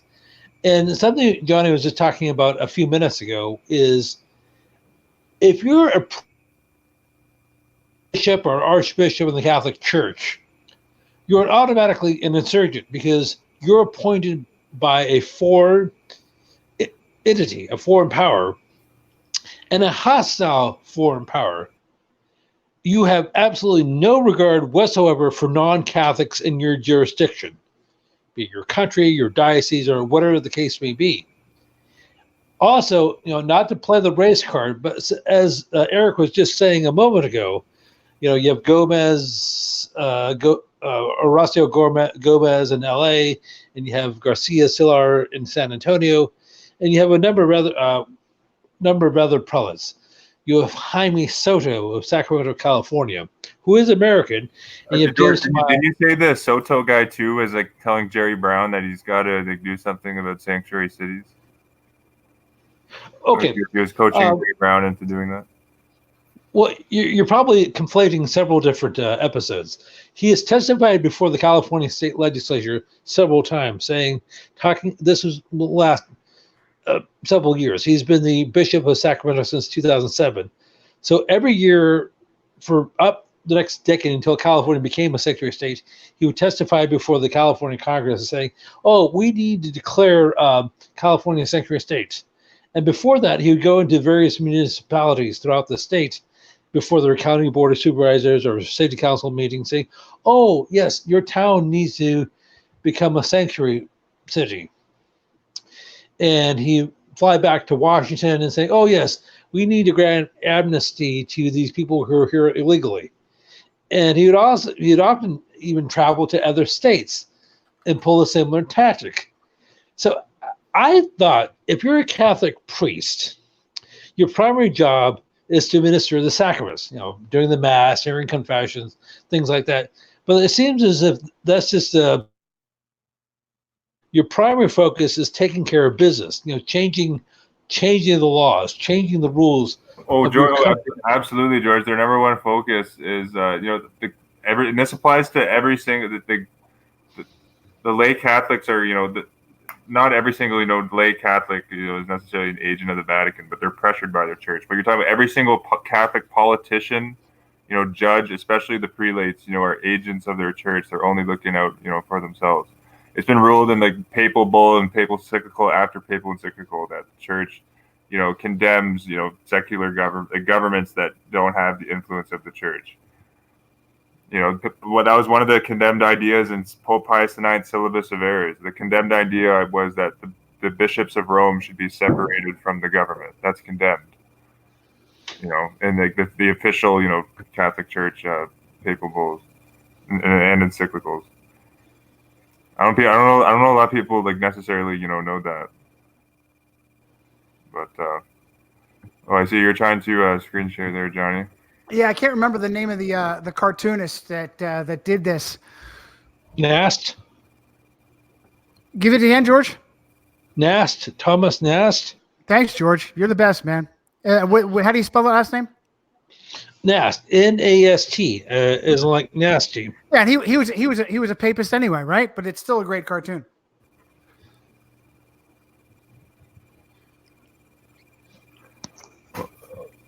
Yeah. This is where the Catholics are the Catholics represented as the alligators? Yeah, I don't know how well you can see it. See if I can. Good. Well, this I was just to George's point about policy making. I linked this study. Georgetown University literally did a report on the joint AFL-CIO. The AFL-CIO is the biggest quote secular labor union in the U.S. They did a report on joint AFL-CIO Catholic conference activity. And they literally say that both the objectives of the AFL-CIO and the Catholic Church is to improve immigration rights. So that's their number one priority. Out of all of the how decimated workers' rights are in the U.S., out of all this, all the causes they could go for, their number one, important issue is to give illegal immigrants more rights. And it's just a fact. 95% of the illegals coming over the border are Catholic. So it's open warfare, just short of firing weapons. Open warfare, just short of firing weapons, and absolutely everyone that weighs in on behalf of the Catholic Church to help maintain wide open borders so that Catholics, third world, millions, literally millions of third world Catholics stream into the country is treason and should be treated as treason. Well, absolutely, and they're doing the exact same line. Just the current AFL-CIO guy. That's the organization that wants more immigrant rights. Richard Trumka, a devout Catholic, like the Catholic bishops, is denouncing Trump as a racist bigot. People who are against immigration are just hate-filled racists. Oh, you're a racist if you're against these immigrants coming over. That's the Catholic Labor Secretary saying that. Whether it's the open communist Catholics in the unions or the phony conservative Catholics on the Knights of Columbus, They all great point, Johnny. Because the Knights of Columbus are supposedly like a right wing, organization. So that shows how the Catholic Church is conservative and liberal. No, great point about that. they all have the same agenda. And actually, I linked that source. They have the Knights. Jesuit educated Carl Anderson literally is giving $250K to immigrants at the border. That was this week. Perfect. Absolutely. He also has his Chicago PD police uniform also. But, the wide open borders and the millions upon millions of never-ending illegal immigrants. That directly affects that and the debt. Promises to destroy the country, already has. That is open warfare, should be treated as a capital crime of high treason. Well, the Jesuits love debt. That's a huge point, everyone. The Jesuits love debt. Before Jesuit puppet Pierre Trudeau was Prime Minister of Canada, Canada was debt-free. And now, after we had him, we're billions and billions in debt. He actually rewrote the rules of the Bank of Canada, so the Bank of Canada would now accept loans at interest from foreign international banks versus before Jesuit puppet Pierre Trudeau came in. The Bank of Canada would lend money to the government of Canada interest-free. So literally, due to the Jesuitical wisdom of Pierre Trudeau, now Canada is literally trillions in debt. I'll tell you, we'd run out of resources prosecuting all the criminals, all the CEOs, all the politicians, all the cops, everyone involved in breaking the laws and keeping the borders wide open so that the millions upon millions of Catholic illegals can stream in, along with absolutely anybody else. Any risk to the American people. Oh, and Johnny, I don't know if you heard this. Just in Canada now, with Jesuit-educated Justin Trudeau, we signed a UN migration pact where it's now a human right for an immigrant to come to Canada, an illegal immigrant. So if they come to Canada and are rejected, they can sue the government of Canada in an international UN court. So that's doubtlessly going to come to the U.S. Especially, I was just saying earlier in the show, if the Democrats win, the complete Jesuit-controlled Democrat Party with Jesuit-trained Tom Perez as the head of the DNC. I could see the U.S. signing a UN migration pact type of thing, because it's really crazy. Canada's taking in 300,000 immigrants a year. It's a crime for us to reject them now, and it's actually just like California. Canada's actually reliant on immigrants for our current population.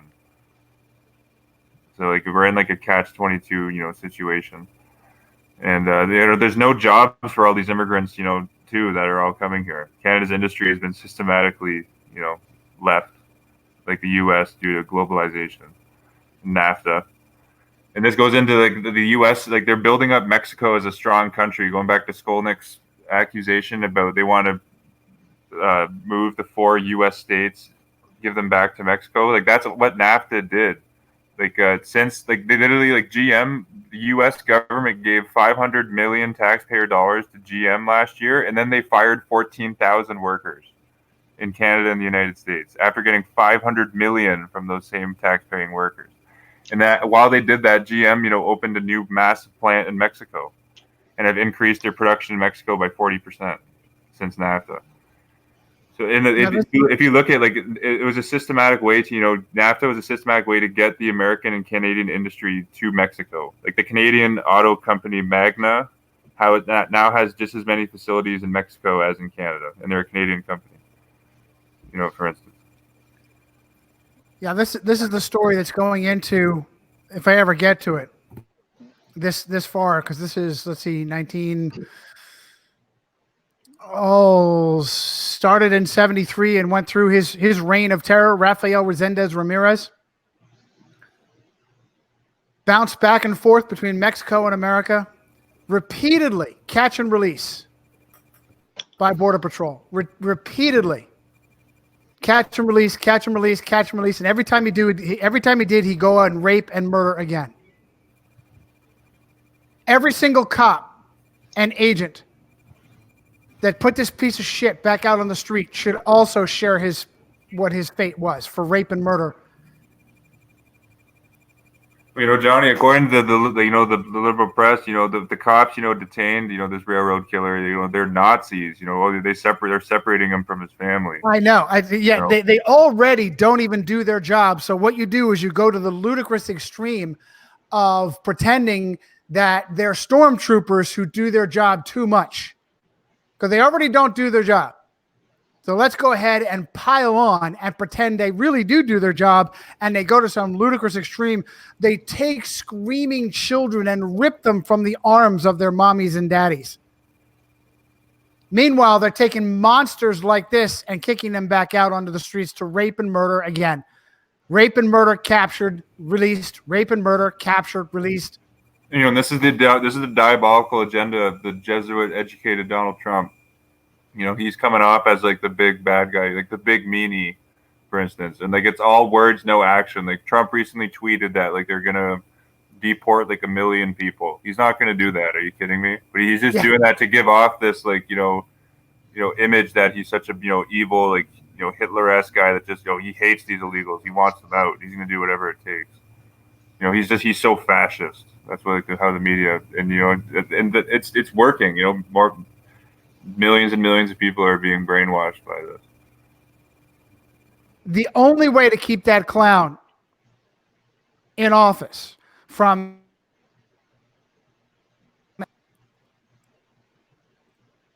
wake up. Oh, Johnny, you cut out a bit for me after you said the only way they're going to keep that clown in office. What were you going towards there? You cut out a bit on my end. Oh, Johnny. Oh, it looks like he'll be back in a few seconds.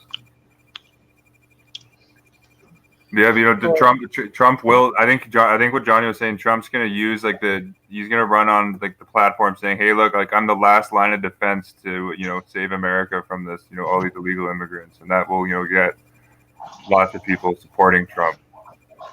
Johnny, what you cut out when you were saying Trump's. Yeah, the only way to keep his base on the plantation is to attack him without merit. He's the biggest blowhard, do nothing clown.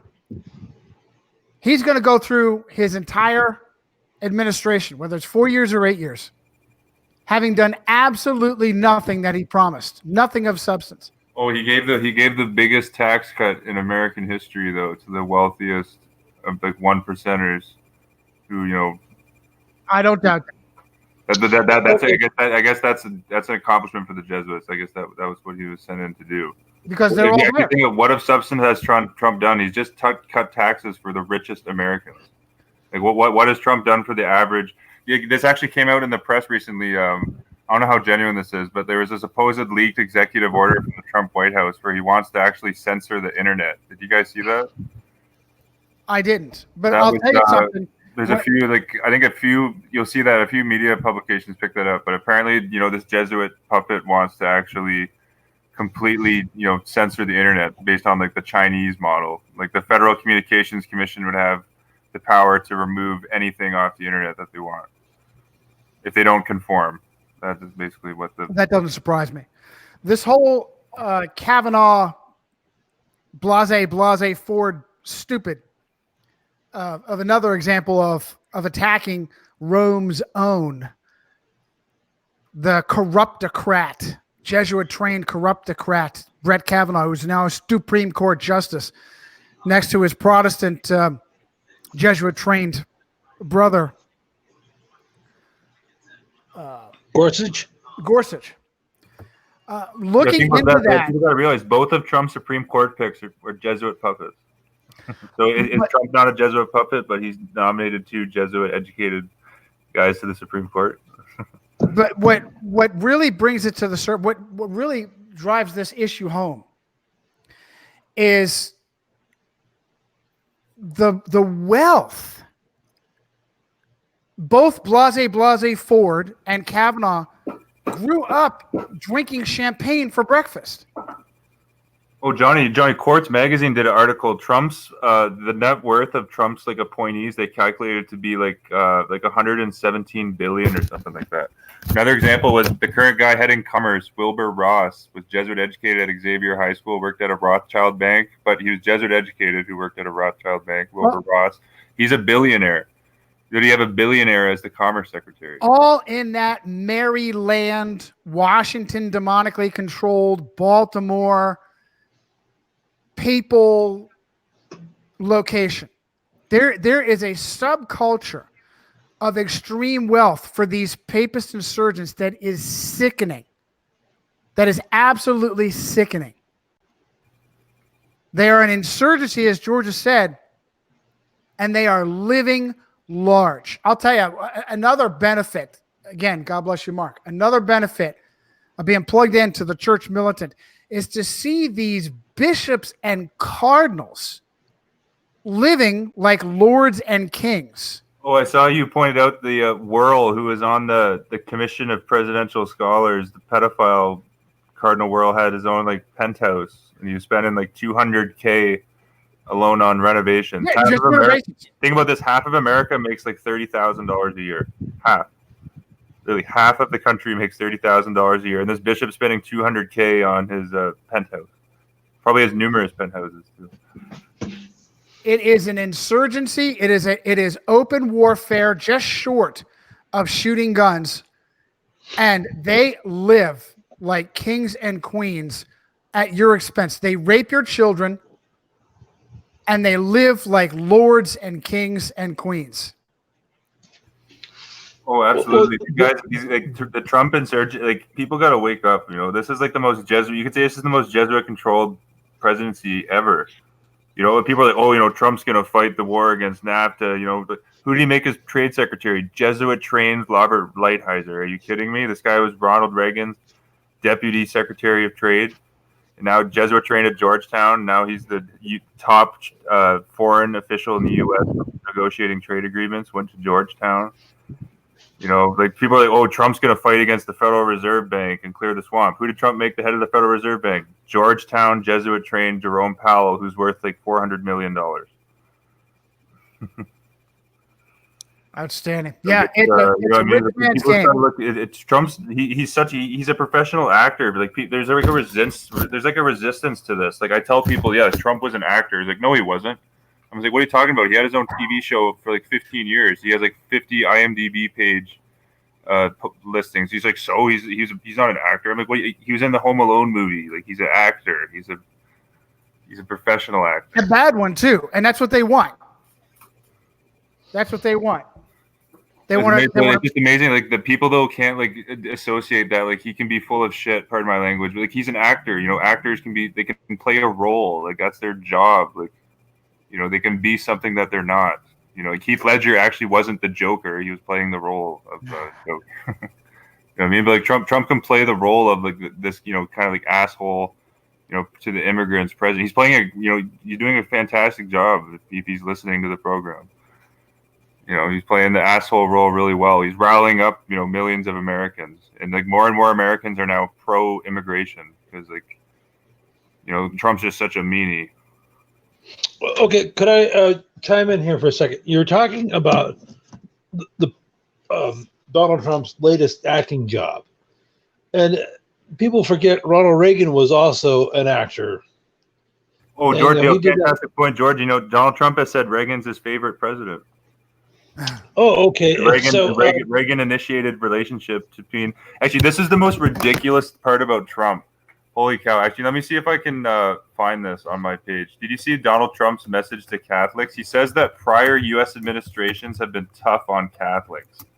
He's like, my administration. Are you like, what? Like, he literally says that. It's on my channel. It's like Donald Trump's message to Catholics. He's like, yeah, let me see if, tell me, can you guys hear this? Just check.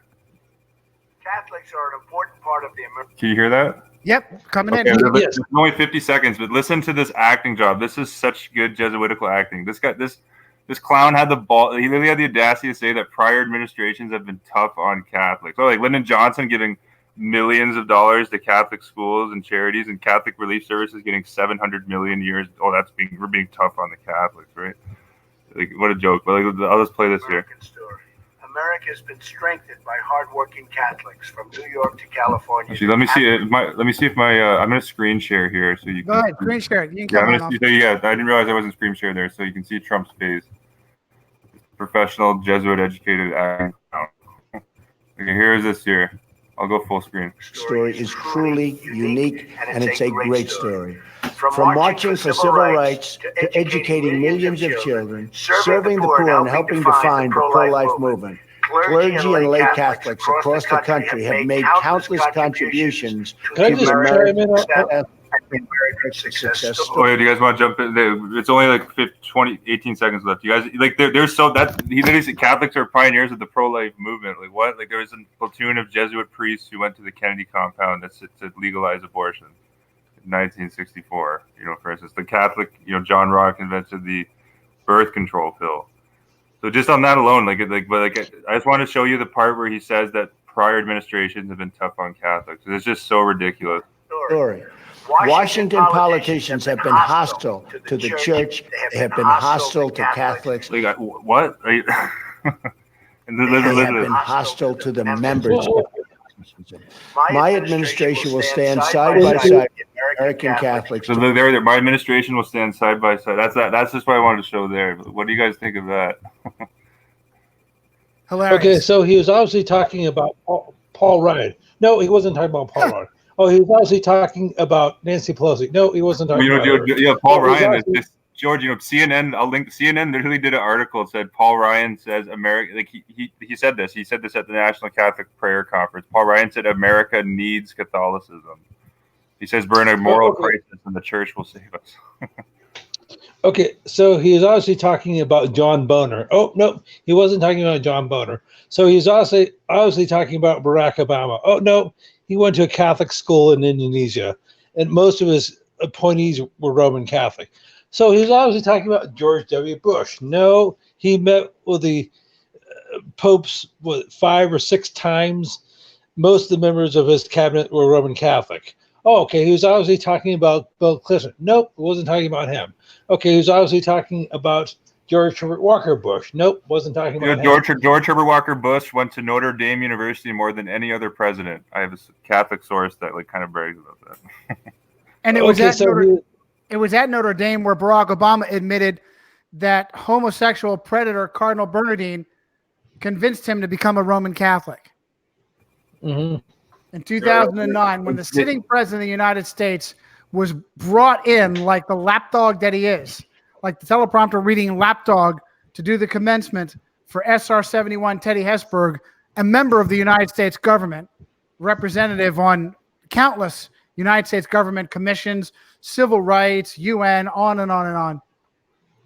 That's where he, at Notre Dame, where he admitted that it was a homosexual predator, Cardinal Bernardine of Chicago, that helped to convince him he should be a Roman Catholic. Obama's administration was so tough on the Catholics. Like, Obama made a Jesuit priest, Father Thomas A. Reese, a member of the American Council for Religious Freedom. But he was so tough on those Catholics. All those presidents. Like what a clown! Like that's the most ridiculous speech I've heard of politicians. How stupid does Trump think the American voters are? Prior administrations have been tough on Catholics.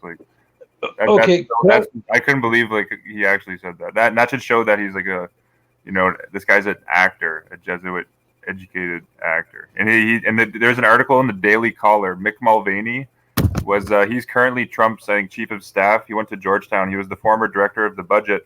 The Daily Caller did an article saying that Mick Mulvaney said Catholicism is driving policy in our administration.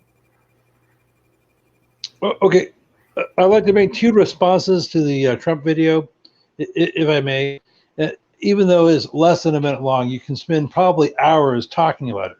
First, as Eric was saying, Catholics have been have been marching for the pro-life movement for decades. Okay.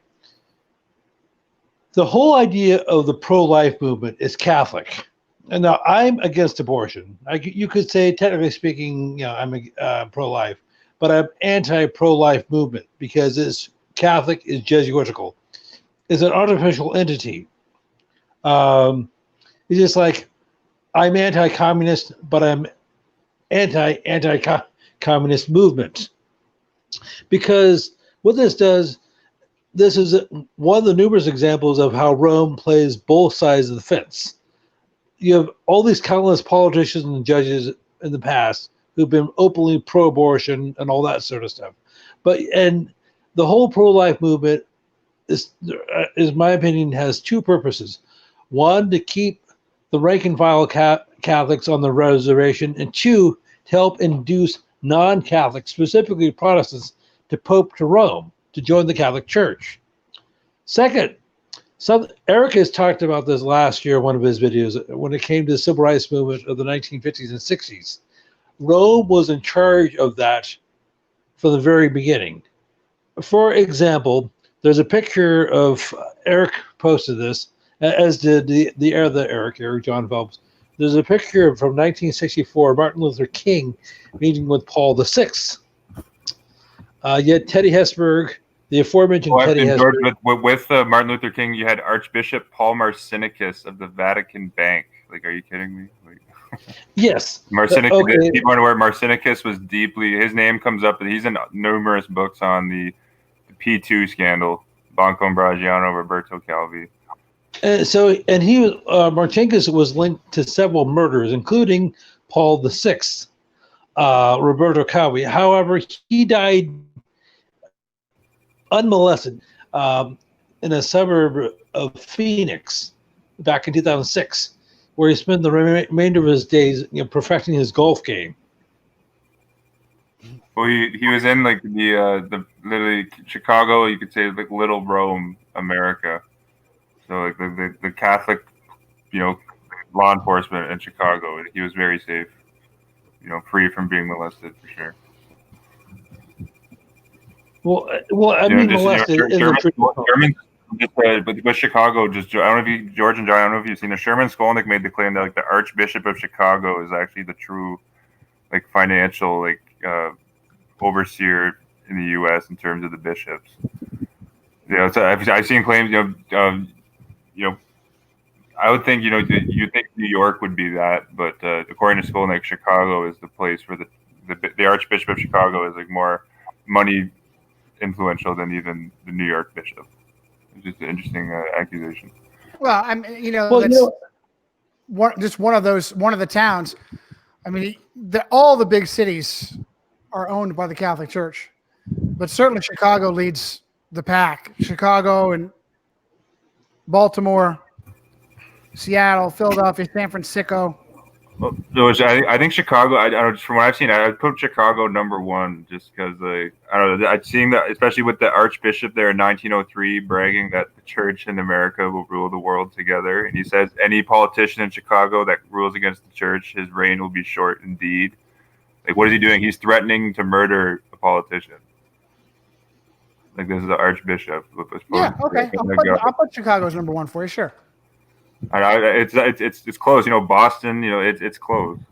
there's lots of contenders. New Orleans, as you said. New Orleans is a big one. New Orleans was the city. I know you write in the Lunami and Mask. New Orleans was the city where they used that city in both the JFK and Lincoln assassinations. That's and right. Right after New Orleans, like that's where Jesuit trained Emmanuel Artime was also training for the Bay of Pigs, the staged Jesuit Bay of Pigs invasion. But it was David Ferry, Jesuit-trained CIA agent, who was stationed in New Orleans. He was, deeply involved with the case to kill Kennedy. There, training Oswald. But interestingly, after they did this, I didn't mention this in the report. Well, I did the report. I didn't mention the previous facts just mentioned. But after the interesting involvement with New Orleans with Jesuits to cover up the Kennedy assassination, you had 6 consecutive Catholic Jesuit-educated mayors in New Orleans. Actually, the 7, the current lady is also Jesuit educated. I found an article where they were bragging. There was 4 previous mayors of New Orleans speaking at Loyola, and they were like, "Oh, that Loyola seems to be the college where all the mayors come from." And then you got that. Then you got the Boggs dynasty, the Roman Catholic Boggs dynasty. that again hatched both politicians and journalists like Coker Roberts. And another weird twist is the from Ed Hazlitt, who's also a Jesuit-trained Roman Catholic. Edward Hazlitt, Jesuit-trained Roman Catholic, who wrote Dr. Mary's Monkey. Gets all into the vaccines and weaponized cancer and all that stuff. Also, epicenter of New Orleans. And Lee Oswald was involved in that too. The only reason we know about it is because, like I said, a Jesuit-trained papist, Ed Hazlitt, wrote the book on it. Well, New Orleans, the current, Louisiana, New Orleans being the most important city in Louisiana for the Jesuits. The current governor of Louisiana, John Bell Edwards, is a Knight of Columbus. And I saw an article where he talks about his daddy gave him a Knight of Columbus uniform when he was like a boy. So the current governor is a Knight of Columbus from a long line of Knight of Columbus families. That's John Bell Edwards of Louisiana. Louisiana is very Catholic. You mentioned like they've ruled in their state courts that Catholic priests there are like immune from giving information on cases related to, sex crimes in the state of Louisiana. It'd probably be, I don't know, Louisiana and Chicago is close. Those cities are literally, you could literally say those cities are like Rome, like, St. Peter's Square could be in either of those towns. Like, it's crazy. And even in Chicago, like Aber Manhattan wrote in like 1940s, I know this was in the Vatican World Politics, in like 1940, out of like the 100 and like 60, he listed like in Chicago, there was like 145 churches at that time in 1949, and 109 of like the 146 churches were Catholic, in Chicago. That's a crazy unbalanced like distribution of religious churches. That's in all cities, especially here in Canada. It's out of control in Canada. Every town you have 20. In a town that has over, let's say, 50,000 people, you're guaranteed to have at least 17 public and Catholic or Catholic elementary and high schools, like at least 16 to 20 in every single Canadian town over 50,000 people. It's so ubiquitous. We don't even stop to ask why a religion is running schools and hospitals and orphanages in this country. That's brilliant, Johnny. Everyone here in Canada just accepts it. No one's questions like, hey, why Catholicism? Catholicism is just one religion. People have got, that's just one religion. Like why isn't any there's only one Protestant school board in Ontario, and it's in a town of like 2,000 people in Northern Ontario. All of the critical infrastructure that has a chokehold on the lives of poor families, schools, hospitals, orphanages, and the predation that goes on there is unbelievable.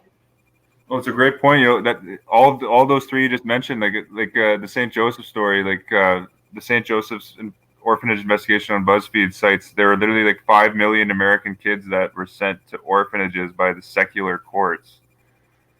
For instance, and with hospitals, Merger Watch did a study in 2016 claiming that now 1 in every 5, like every single hospital in the U.S., Catholic and non-Catholic, and every other denomination, like the Adventists have one hospital, for instance, like every single hospital in the U.S., 1 out of 5 hospital beds are in a Catholic hospital. Like, are you kidding me? Like since 2001, the amount of Catholic hospitals has increased by 22% since 2001. So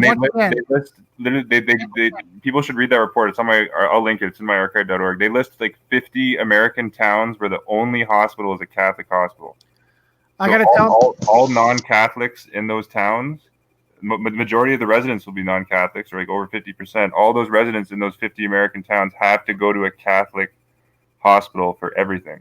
I got to tell my Adventist brothers and sisters again, because they continue to say separation of church and state is the answer. Separation of church and state, separation of church and state.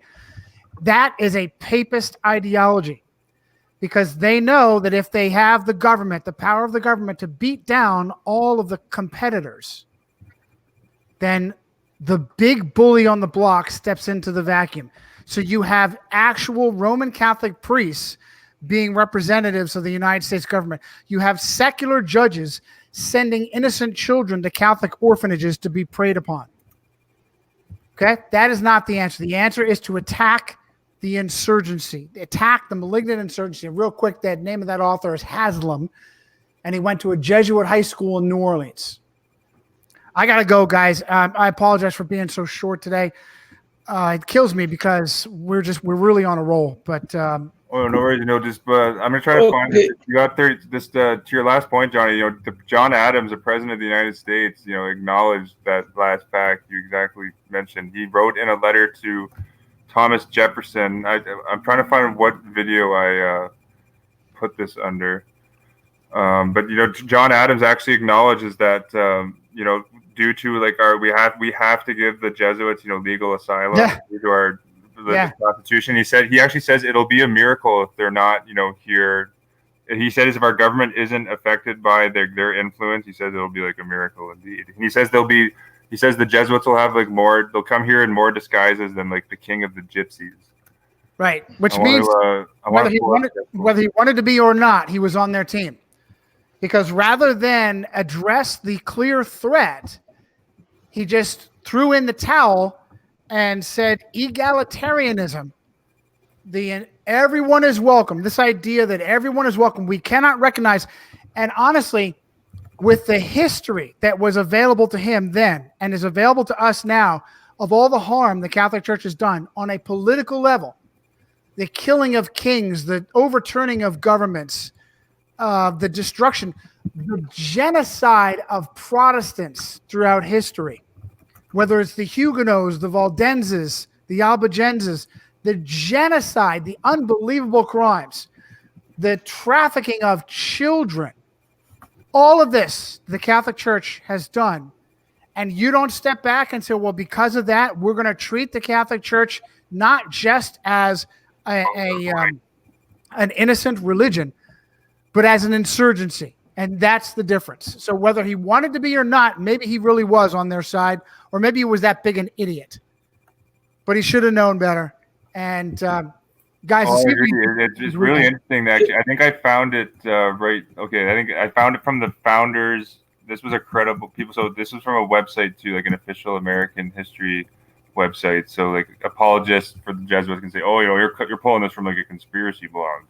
This is from founders.archives.gov, where he acknowledges this. Oh yeah, I'll link that in the description. And I'll read the full thing. It's worth it. He says, "I do not like the resurrection of the Jesuits. They have a general now in Russia and correspondence with the Jesuits in the U.S. who are more numerous than everybody knows. Shall we not have swarms of them here?" By the way, that was a letter to Thomas Jefferson, who was just as bad. And both of them died on the 4th of July, which makes me think they were both assassinated by Jesuits. Oh, absolutely. Yeah, the Jesuits probably didn't appreciate their late rebellion. They want people who are, fully dedicated to the cause. Yeah. And meanwhile, Adams is helping fund the Catholic Church in Massachusetts. Guys, I got to go. Great job. I'm going to re-listen to this and take notes later. Stay in touch. We'll see if we can do this over the weekend. Okay. All right. Johnny. Take care, guys. Eric, all the best with everything. Yes, sir? Eric, I had to be going soon myself. But over the weekend, or actually on Wednesday, there was a shooting in Philly in which something like half a dozen cops were shot. Now, fortunately, died. And to me, the whole story just seemed hokey. Well, Johnny has for years has said he calls Philadelphia, Pennsylvania, Philadelphia. And there's a reason for it. I believe you mentioned that the current mayor of that town, Jim Kenney, is an Irish Roman Catholic, and he went to St. Joseph's for one of his degrees. Well, Richard Ross is the chief of police there in Philadelphia. He also went to St. Joseph's. And below that, you have in many law enforcement agencies, police departments, sheriff's departments, you have something called a command staff. You have senior officers are below the chief or sheriff who are in charge of different entities, like one's in charge of detectives, one is in charge of patrols. Well, 4 of the 5 members of the command staff went to St. Joseph's University.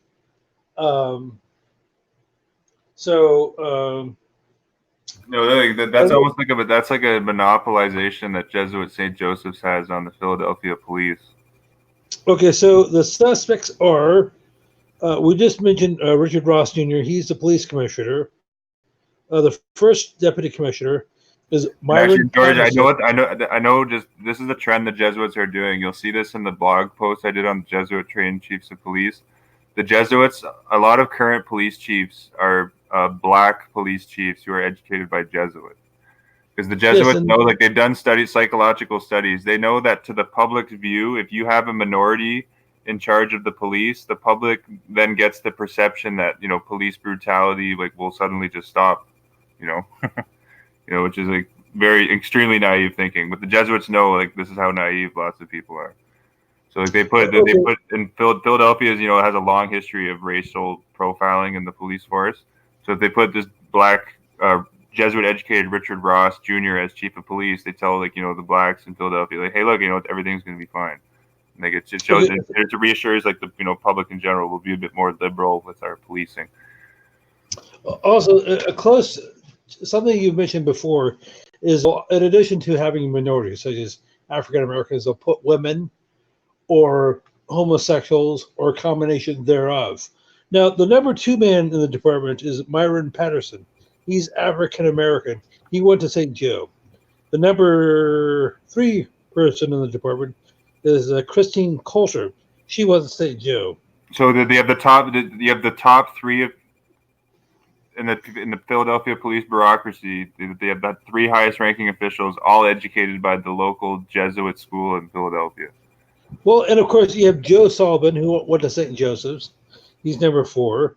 Number 5 is Dennis Wilson, not to be confused with the drummer of the Beach Boys. He also went to St. Joe's. So the top the top 5, and actually Blue Blood here says Philadelphia cops were caught on camera pouring fake blood on each other, more actors. Well, the fact that the 5 top-ranking Philly cops are all Jesuit puppets of St. Joseph University is probably why they were doing that. They're now around they're trained by the best of the best. The Jesuits. The Jesuits are humble men. They write a lot of the Hollywood screenplays anyway for the puppet directors, and they don't take credit for it. This is how the Jesuits operate.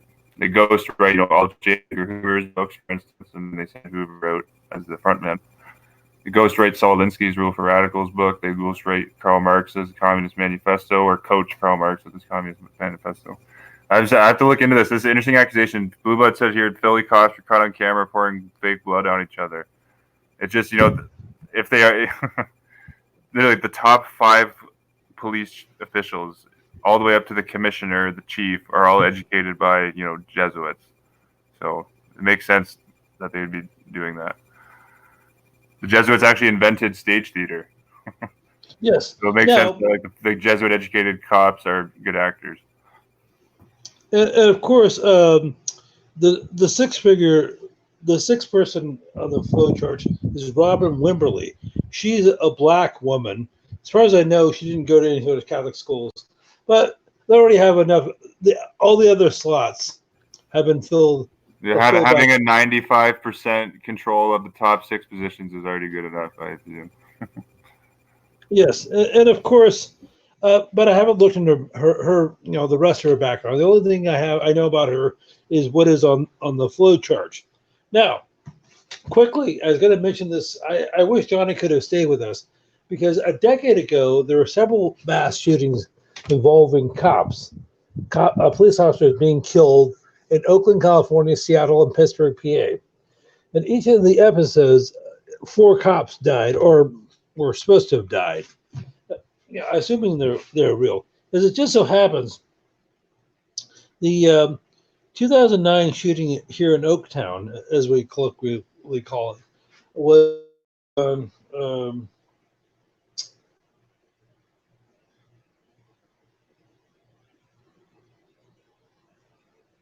2009 Oakland police shooting.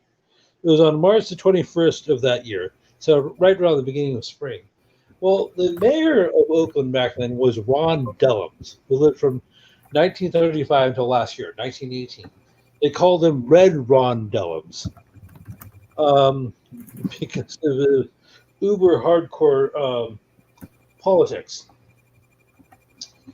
And Dellums was the mayor of Oakland from 2007 to 2011. Oh, she was replaced by the current Jesuit-educated mayor? Okay, well, no, he replaced Jerry Brown. Jerry Brown was the mayor of Oakland from 1999 to 2007. Oh, I'm thinking of Libby. I'm thinking of Libby Schaff, the current. Yes. She's Jesuit-educated, and she was working for Jerry. Oh, she took office in 2015. So the guy in between, it was Jean Quan. Yes. From 2011 to. Oh, she was an Asian woman. Interestingly. Okay, so anyhow, Red Robin Dellums went to St. Patrick's. Oh, and George is the mayor. Jean Quan was on the board of directors at the, which says she was appointed by the Clinton administration to represent school boards. So she's very thoroughly controlled. I'm sorry, keep going. Okay, anyhow, Ron Dellums went to St. Patrick's Catholic School in Oakland for 6 years. So, as a matter of fact, at his memorial service, they had the memorial service of the Catholic Church there.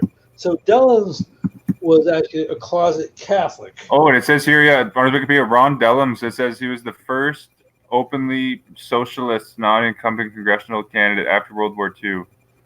Interesting. And there's just a connection. I found actually the founder of the Socialist Party in the United States was Jesuit educated. His name was Michael. I'll link this guy in the bio. His name was Michael Harrington.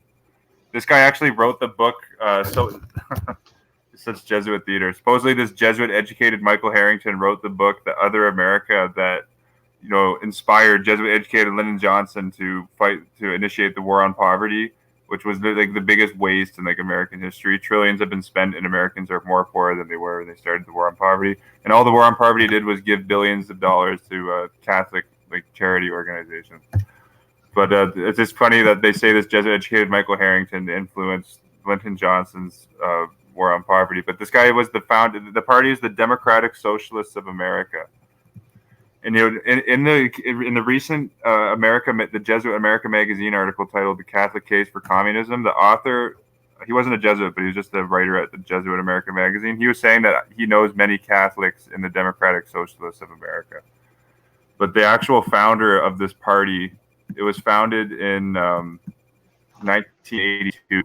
Michael Harrington, he went to Jesuit St. I'll do this full Catholic resume.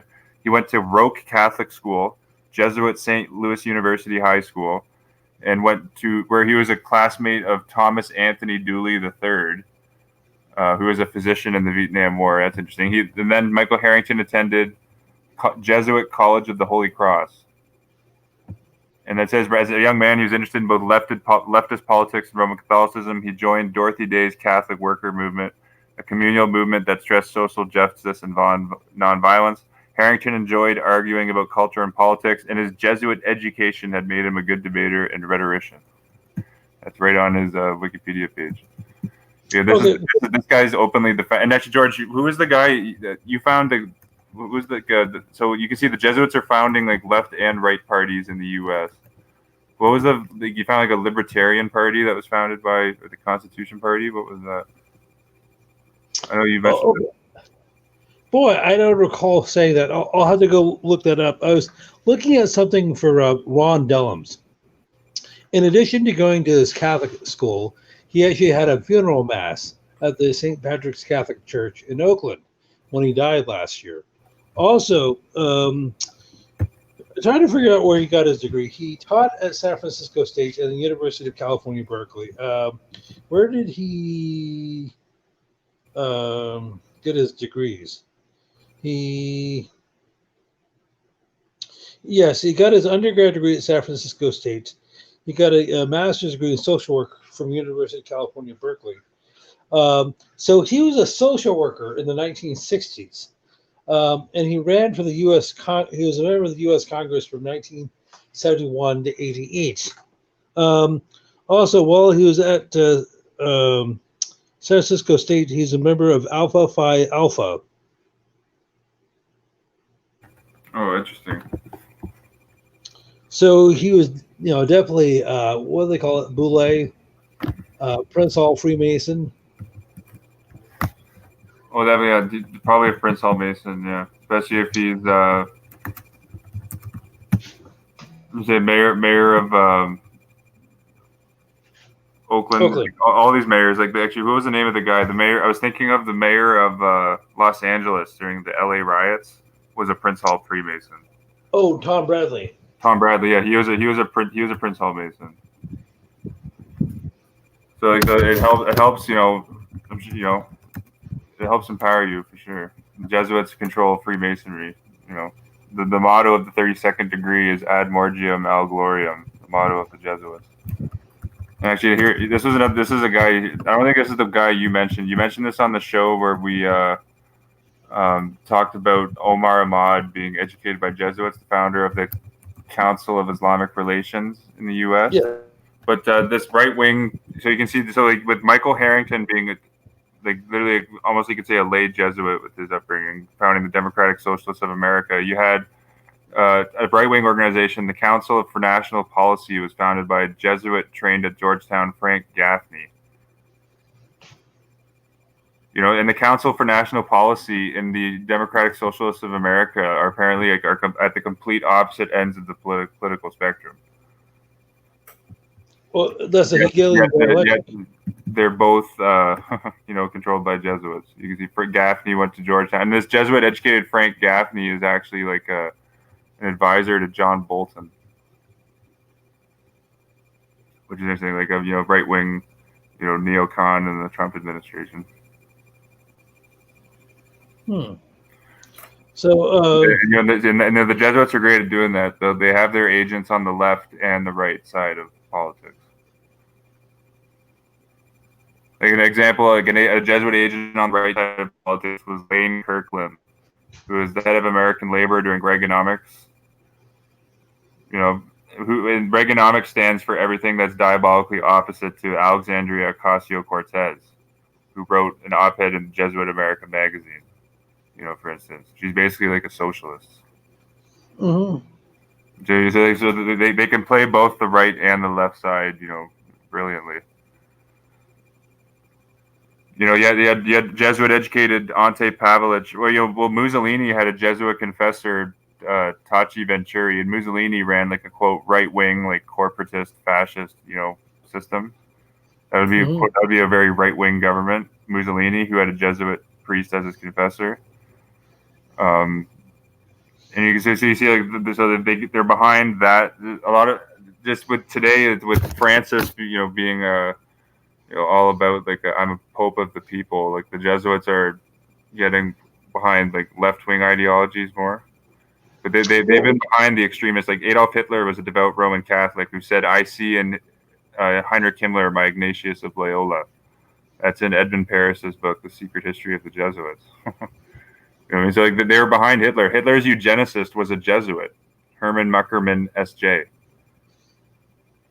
So like it's amazing that they're I guess they just they know how dumbed down the population is, so the population won't make these connections that they're also behind right-wing dictators or support right-wing dictators. Like Ante Pavlich was educated by Jesuits. He's a brutal right-wing dictator of World War II in Croatia. Okay, I need to be going by 5 p.m. Eastern, so I just want to mention a couple other things.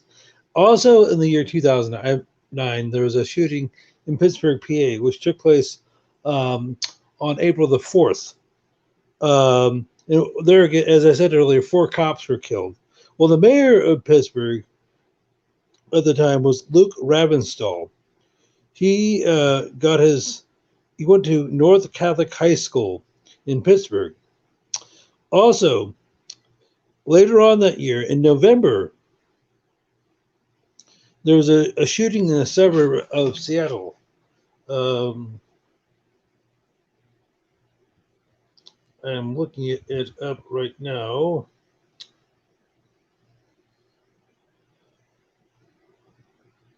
Okay, Seattle 2009 police shooting. It was Lakewood, which is a suburb of Seattle.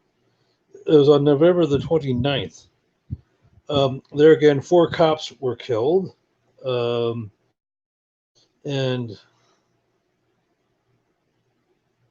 so, as I said, Ravenstall went to Catholic high school, who was the mayor of Pittsburgh when they had that police shooting. Ron Dellums went to a Catholic primary school, and it was a Catholic when Oakland had its shooting. We talked about the police structure in Philadelphia, where you just had that massive shooting in which half a dozen cops were supposed to have been shot. Also,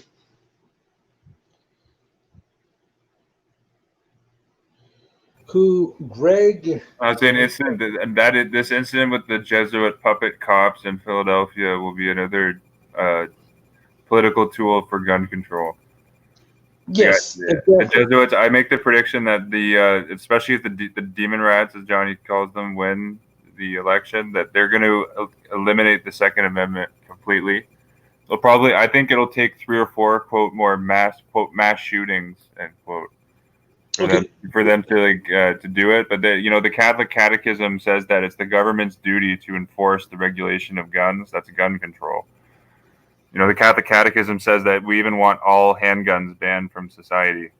So they're coming for the guns. So I think it's pretty inevitable. Probably I'd say give another 5 big psyop events in the media, and the American public will willingly, disarm. Millions are being brainwashed every single day into thinking that the Second Amendment, it's just such a stupid, outdated idea.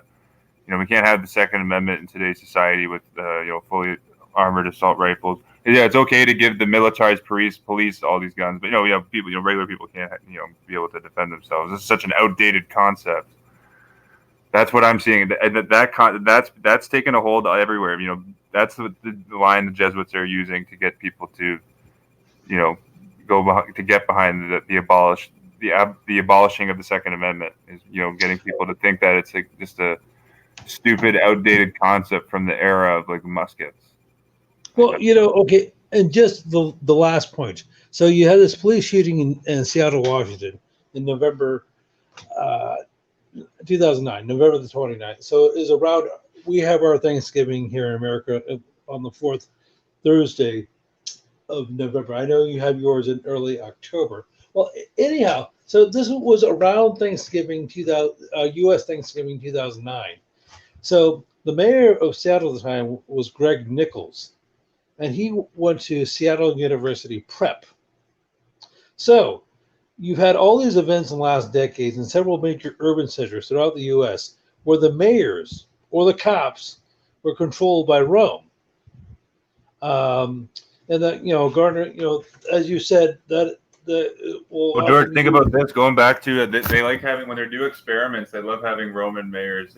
I know you brought this up, when they sent the National Guard into Detroit, violating the Posse Comitatus Act in 1967. They sent federal troops into Detroit, which is illegal.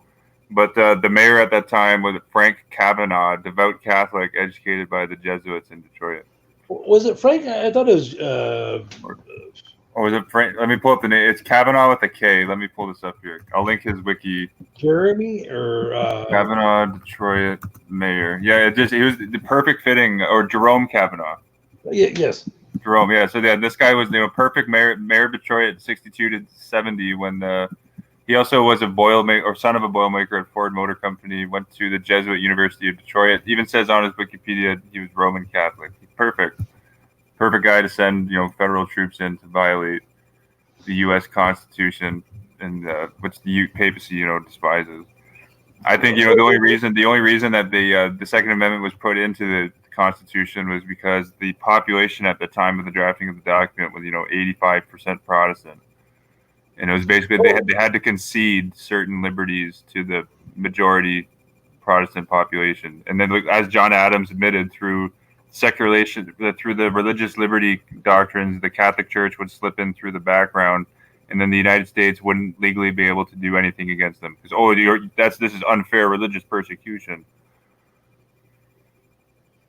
Well, is this a similar thing with the Sunnis who are coming to America from places like Somalia? They're playing the same thing. Oh, you're being racist. You're being bigoted towards people like Ilhan Omar.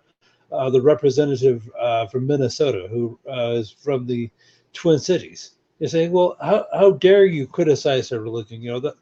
That's a matter of personal faith. They're playing. So they've been playing this game for over 200 years in this country. They said, gee, it's not fair. You should criticize all these Catholics who are coming over from Europe, Italy, Ireland, Poland, places like that. They said, hey, they just wanted to assimilate and just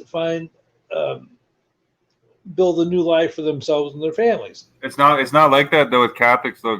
The Catholic Church indoctrinates Catholics into it's a sin if you don't vote for the Catholic politician in your area. You're committing sin. And no other religion does that. You could say to an extent certain extremist Muslim sects do, but that's not religious activity. That's political, insurgent activity, and that's the thing. It's so like, for lack of a better term, the immigrants that are coming over are used as pawns on the chessboard. They're useful idiots because they're indoctrinated by the priests in their in their church to vote for Catholic candidates, and then they're actually pressured into you're committing an evil against God by voting for the the Protestant candidate or the non-Catholic candidate.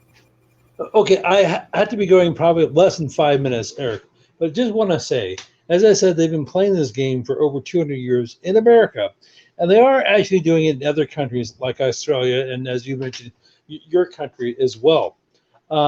However, so what they do is to create empathy and sympathy for Catholics and more recently for Muslims, and say, if you criticize this, if you object to this, you're racist, you're bigot. And they even with Dianne Feinstein's one of them, but it was some Catholic was being sworn in, and she said something like the dogma lives strongly with you, and there's literally like 50 just for saying that. And again, Feinstein's one of them for just for saying that. There was like 150 articles on the internet. Oh, she's such a bigot. Dianne Feinstein must apologize. This is the most despicable aspect of American society. Blah, blah, blah, blah, blah. Well, yes, I believe it was not a Supreme Court justice, but it was like the Comey Barron, Amy Coney Barron. She was being nominated for the court, the appellate court in Chicago, which is, I believe, the 7th. And when she was, when Feinstein was querying her, she basically said, the Catholic, as you said, the Catholic dogma lives strongly in you. And so anyhow, she was affirmed. So I think the purposes of that was multifold. One, to foster anti-Jewish hostility. Two, to also create sympathy or empathy for the Catholics. Absolutely, because the Catholics, Michael Jones, then would be like, oh, look at this Zionist pig Dianne Feinstein being hostile to the mother church. So that's definitely part of it. Okay. Also, it's just like this girl, this woman, Sarah Silverman, who did this comedy routine years ago, when she said, they've called us, Christ killers for centuries. So, and if Jesus were alive today, I'd have no qualms whacking him. So and of course, as we mentioned on a show before, one of her ex-boyfriends was Jimmy Kimmel, the talk show host. So I had to assume, I can't read her mind, but she had to be cognizant of what she was doing. And she knew she's educated by Catholics in San Francisco. She's, I think grew up Jewish, Feinstein, but she went to the Sacred Heart Academy in San Francisco. It's Roman Catholic. No, I was talking about this comedian and actress, Sarah Silverman. She did a comedy routine back in 2005, in which I guess she was doing a monologue, and she said, for centuries they've called us the Christ killers, i.e. the Jews. And they said, I thought, okay, Silverman. I thought Feinstein made some comment. No. Sorry. Silverman. Okay, sorry. Keep going. So no. But the thing is about Feinstein is she's only partially Jewish. She's Jewish on her dad's side, but her mom was Russian Orthodox. So she is of a mixed background. So and as you said, she went to this Catholic convent in San Francisco. Now, the girl, this actress, Sarah Silverman, she, as I said, she did this comedy routine. And at the time, her boyfriend was Jimmy Kimmel, the talk show, the future talk, or I believe it was a talk show host at the time. The Irish, do you know his studio is in the old Masonic Lodge? I didn't. I think you probably mentioned that in one of your broadcasts, but I'd forgotten that. So, of course, this girl Sarah Silverman had to be completely aware of what she was doing. She realized she was going to be fomenting anti-Jewish sentiment by making these comments, and she probably didn't care because she got hers. Oh, and she got paid a lot, definitely. Yes, so she doesn't care if she makes. You see, one of the things that Johnny has mentioned is the problem with papal court Jews is they care only about themselves and they don't care really about their people as a whole. Is hey, I'm getting millions of dollars. George, yeah, I'm going to pull up the quote exactly. James J. Murphy, the ex-Benedictine priest who was affiliated with Leo H. Lehman, he actually pointed that exact point out that you just mentioned all the way back in like 1944.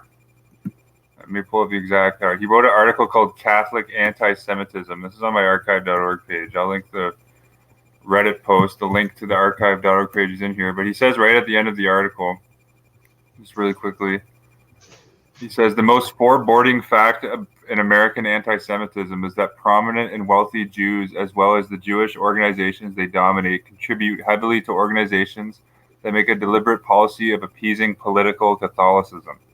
The National Conference of Christians and Jews, with its backslapping interfaith conferences, from which the Catholic Church is the sole gainer, is just such an organization. And that's from 1944.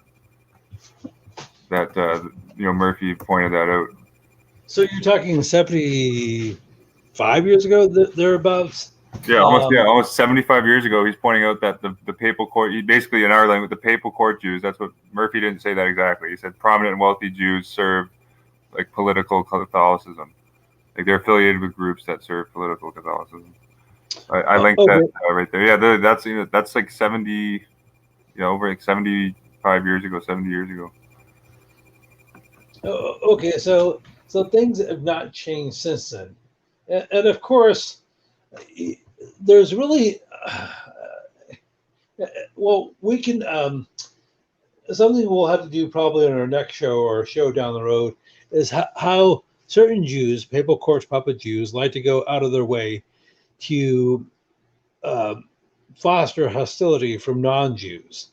To help create the illusion that is not only do the Jews allegedly run everything, Hollywood, banking, so forth, but they hate hate Christians. But actually, Larry David, I think from Seinfeld and Curb Your Enthusiasm, has made some anti-Christian comments. And just the producer in Seinfeld, a lot of people point to Seinfeld and Curb Your Enthusiasm, think, "Oh, look, these are two like Jewish-dominated shows." Well, the producer Andy Ackerman, who produced and directed both of the shows, went to Jesuit Santa Clara, for instance. Of course. That just showed that just shatters, like the Catholic, trolls pushing, Jewish anti-Semitism out on the internet. Like behind Seinfeld and Larry David, you got Jesuit-trained Andy Ackerman. Okay. And like you said, in Seinfeld, the show, like with Andy Ackerman, they doubtlessly, said, "Oh, we're gonna put because Seinfeld is a show where 70% of the actors, are Jewish."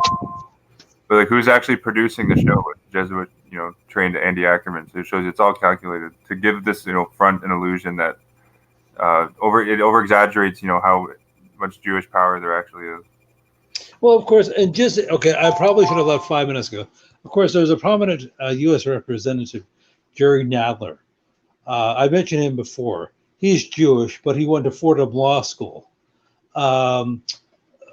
Rod Rosenstein, who was the deputy, or who is, he's in the Justice Department. I forgot his exact position. His wife went to Georgetown Law School.